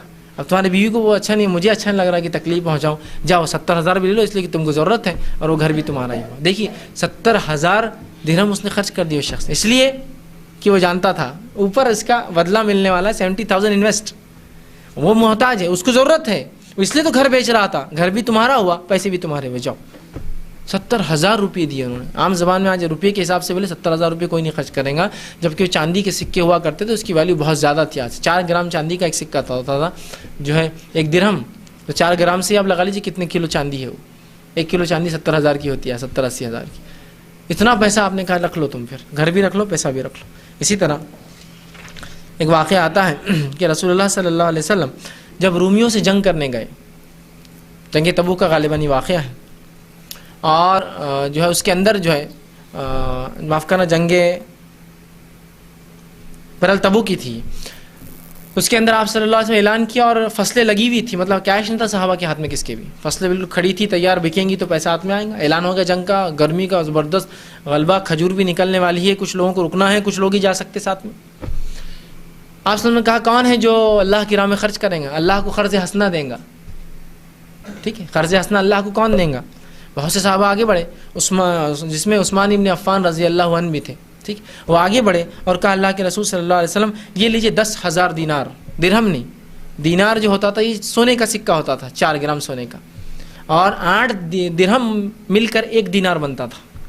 تو 10,000 دینار وہ لے کر آئے، چاندی سونے کے سکے، اور کہا کہ یہ اللہ کی راہ میں صدقہ کرتا ہوں آپ کو. کہا کہ اور بھی ضرورت ہے، تو کہا پھر 300 اونٹ صدقہ کرتا ہوں. 300 اونٹ دیے، اور وہ بھی سامان سے لدے، غلے سے، جو جانے کو راستے کو سفر کے لیے آپ کو اناج لیں گے سب. کہا اور بھی ضرورت ہے، تو کہا 50 گھوڑے میں نے آپ کو دیے، یہ اللہ کے نام میرے طرف سے قربان. ٹھیک، صدقہ. اس کے بعد اللہ کے رسول پھر اعلان کیا اس کی، یہ بھی کم تھے، پھر اعلان کیا. تو جب ان کو عثمان بن عفان رضی اللہ عنہ کو جب پتہ چلا کہ یہ بھی کم ہے تو پھر آپ آگے آئے، اور پھر آپ آگے آئے اور 700 اونٹ اور صدقہ کیے، 1000 اونٹ دے دی، اور 50 گھوڑے صدقہ کیے. اور یہ عربی گھوڑے ہیں سب کے سب، جو جنگ کے گھوڑے ہوتے ہیں، عربی گھوڑے خاص گھوڑے ہوتے ہیں. عام گھوڑے کو جنگ میں لے جائیں گے تو وہ تو صرف جنگ کے آوازیں سن کر اور ڈھولوں کی جو ہوتے ہیں جانوروں کو ڈرانے وہ بھاگ جاتے ہیں. خاص گھوڑے ہوتے ہیں جو نشر و نما پرورش جاتی ہے، ان کی نسل در نسل سنبھال کی پالنا پڑتی ہے گھوڑوں کی، اس لیے بہت مہنگے ہوتے. تو 50 عربی گھوڑے دیے پہلے، پھر اور 50 ایڈ کر دیا. عربی گھوڑا مطلب ایک عام زبان میں کہیے بہت قیمتی کار آج کے زمانے کی، 50 گاڑیاں دی اور 50 دے دی، اور 50 100 میرے پاس 1000 اونٹ اور 100 گاڑیاں، 100 جو ہے گھوڑے میری طرف سے. تو آپ نے کہا بس عثمان اب بس، اس لیے کہ اگر تم ہی پورا دیتے جاؤ گے تو ظاہر سی بات ہے بعد میں تمہارے لیے مشکل ہو جائیں گے، اور بھی ہم کو فنڈنگ چاہیے، اور بھی چیزیں ہیں نا. اس لیے کہ ایک آدمی کمائیں گا تو اللہ کے راہ میں خرچ کریں گا، اگر اس کو مکمل طور سے غریب بنا دیں گے تو اگلی بار کہاں سے دیں گے. کہا بس عثمان بس ختم. آپ سمجھیں ان کو روکا خرچ کرنے سے. اس کے بعد ان کا لقب عثمان غنی ہوا، غنی دینے والا، خرچ کرنے والا، جس کو پرواہ نہیں ہو کیا غنی کہلایا. اتنا خرچ کیا، لیکن اس کے باوجود بھی اللہ نے اتنا دیا، چونکہ خرچ کرنے والے کو اللہ دیتا ہی، یاد رکھیں. اتنا دیا کہ جب آپ خلیفہ بنے، خلیفہ جب آپ کو بنایا گیا تو آپ کے پاس سب سے زیادہ عرب کے گھوڑے اور بھیڑیں تھیں. سب سے زیادہ عرب بولے تو پورا سعودی عرب کا جو علاقہ ہے اس میں سب سے زیادہ گھوڑے معمولی چیز نہیں ہوتی. اس زمانے ایک گھوڑا بولے تو بہت مالدار آدمی. تو آپ کے سب سے زیادہ گھوڑے اور سب سے زیادہ بھیڑیں تھیں. لیکن جب آپ خلافت کے خاتمہ ہونے تک، آپ کی شہادت تک، آپ کی پوری بھیڑی آپ خرچ کر چکے تھے اور گھوڑے آپ کے سب جا چکے تھے. اتنا آپ نے اس کے بعد بھی مطلب اتنا اللہ نے اس کے بعد بھی آپ کو دیتا گیا اور آپ اس کے باوجود بھی خرچ کرتے گئے. تو خرچ کرنے سے مال کم نہیں ہوتا، یہ ڈر نکال دیجیے، آپ یہ ڈر نکال دیجیے. اور اگر آپ کسی اور کے لیے بھی خرچ کرتے تو یاد رکھیے وہ اللہ بڑھائیں گا. اس لیے کہ آپ نے اپنے بھائی کی مدد کی اور خرچ کیا، 2 ثواب، بھائی کی مدد اور صدقہ، کتنا بڑا ثواب. اللہ اس کی عزت بچانے کا ثواب دیں گا، آپ کو صدقہ کرنے کا ثواب دیں گا. لیکن آج معاملہ یہ ہے کہ ہم خود دیکھتے ہیں ہمارے بھائی کی عزت جا رہی ہے. لیکن میں یہ نہیں کہہ رہا ہوں کہ آپ غیر شرعی چیزوں میں عزت بچانے کی کوشش کریں. بھائی میں تو فلاں ہوں اور فلاں کر رہا ہوں اور فلاں میرا وہ ہے اور میں اپنے شادیوں میں رسومات کر رہا ہوں، فلاں میرا بھائی رسم نہیں کر سک رہا تو اس کو پیسے دوں گا، میرا بھائی خرافات نہیں کر رہا. نہیں، حرام کاریوں میں نہیں، حلال کاموں میں، جائز کاموں میں، ضرورت کی چیزوں میں آپ خرچ کیجئے. دیکھیے آخرت میں اس کا بدلہ ملے گا. اور خرچ کرنے میں رشتہ داروں پر سب سے پہلے، اس لیے کہ اس کا بدلہ ثواب زیادہ ہے بنسبت عام لوگوں کے. اور پھر مسکین ہیں، اور پھر کہاں کچھ آج امت کو پیسے کی ضرورت نہیں ہے. لہٰذا ہم کوشش کریں جود اور سخا ہم خرچ کرنے والے بن جائیں، خوب اللہ کے نام میں خرچ کریں. اور انشاءاللہ اللہ سے امید کریں ہر بار خرچ کرنے کے بعد کہ اللہ اس کا بدلہ چاہتا ہوں، بدلہ چاہتا ہوں آخرت میں، اور مجھے بدلہ چاہیے اس خرچ کرنے کا. تو دیکھیے اللہ دنیا میں بھی خوب مال دیں گا، آخرت میں بھی، اور مال خرچ کرنے سے کم نہیں ہوتا. اللہ سبحانہ تعالیٰ سے آخر میں دعا ہے کہ اللہ سبحانہ تعالیٰ کہنے سننے زیادہ عمل کی توفیق عطا فرمائے. ہم تمام کو اپنی راہ میں خرچ کرنے والا بنائیں، کنجوسی اور بری صفتوں سے ہماری حفاظت کریں. جب تک زندہ رکھے اسلام اور ایمان پر زندہ رکھیں. خاتمہ ایمان پر. وآخر دعوانا الحمد للہ رب العالمین. سبحان ربک رب العزت عما یصفون وسلام علی المرسلین والحمد للہ رب العالمین.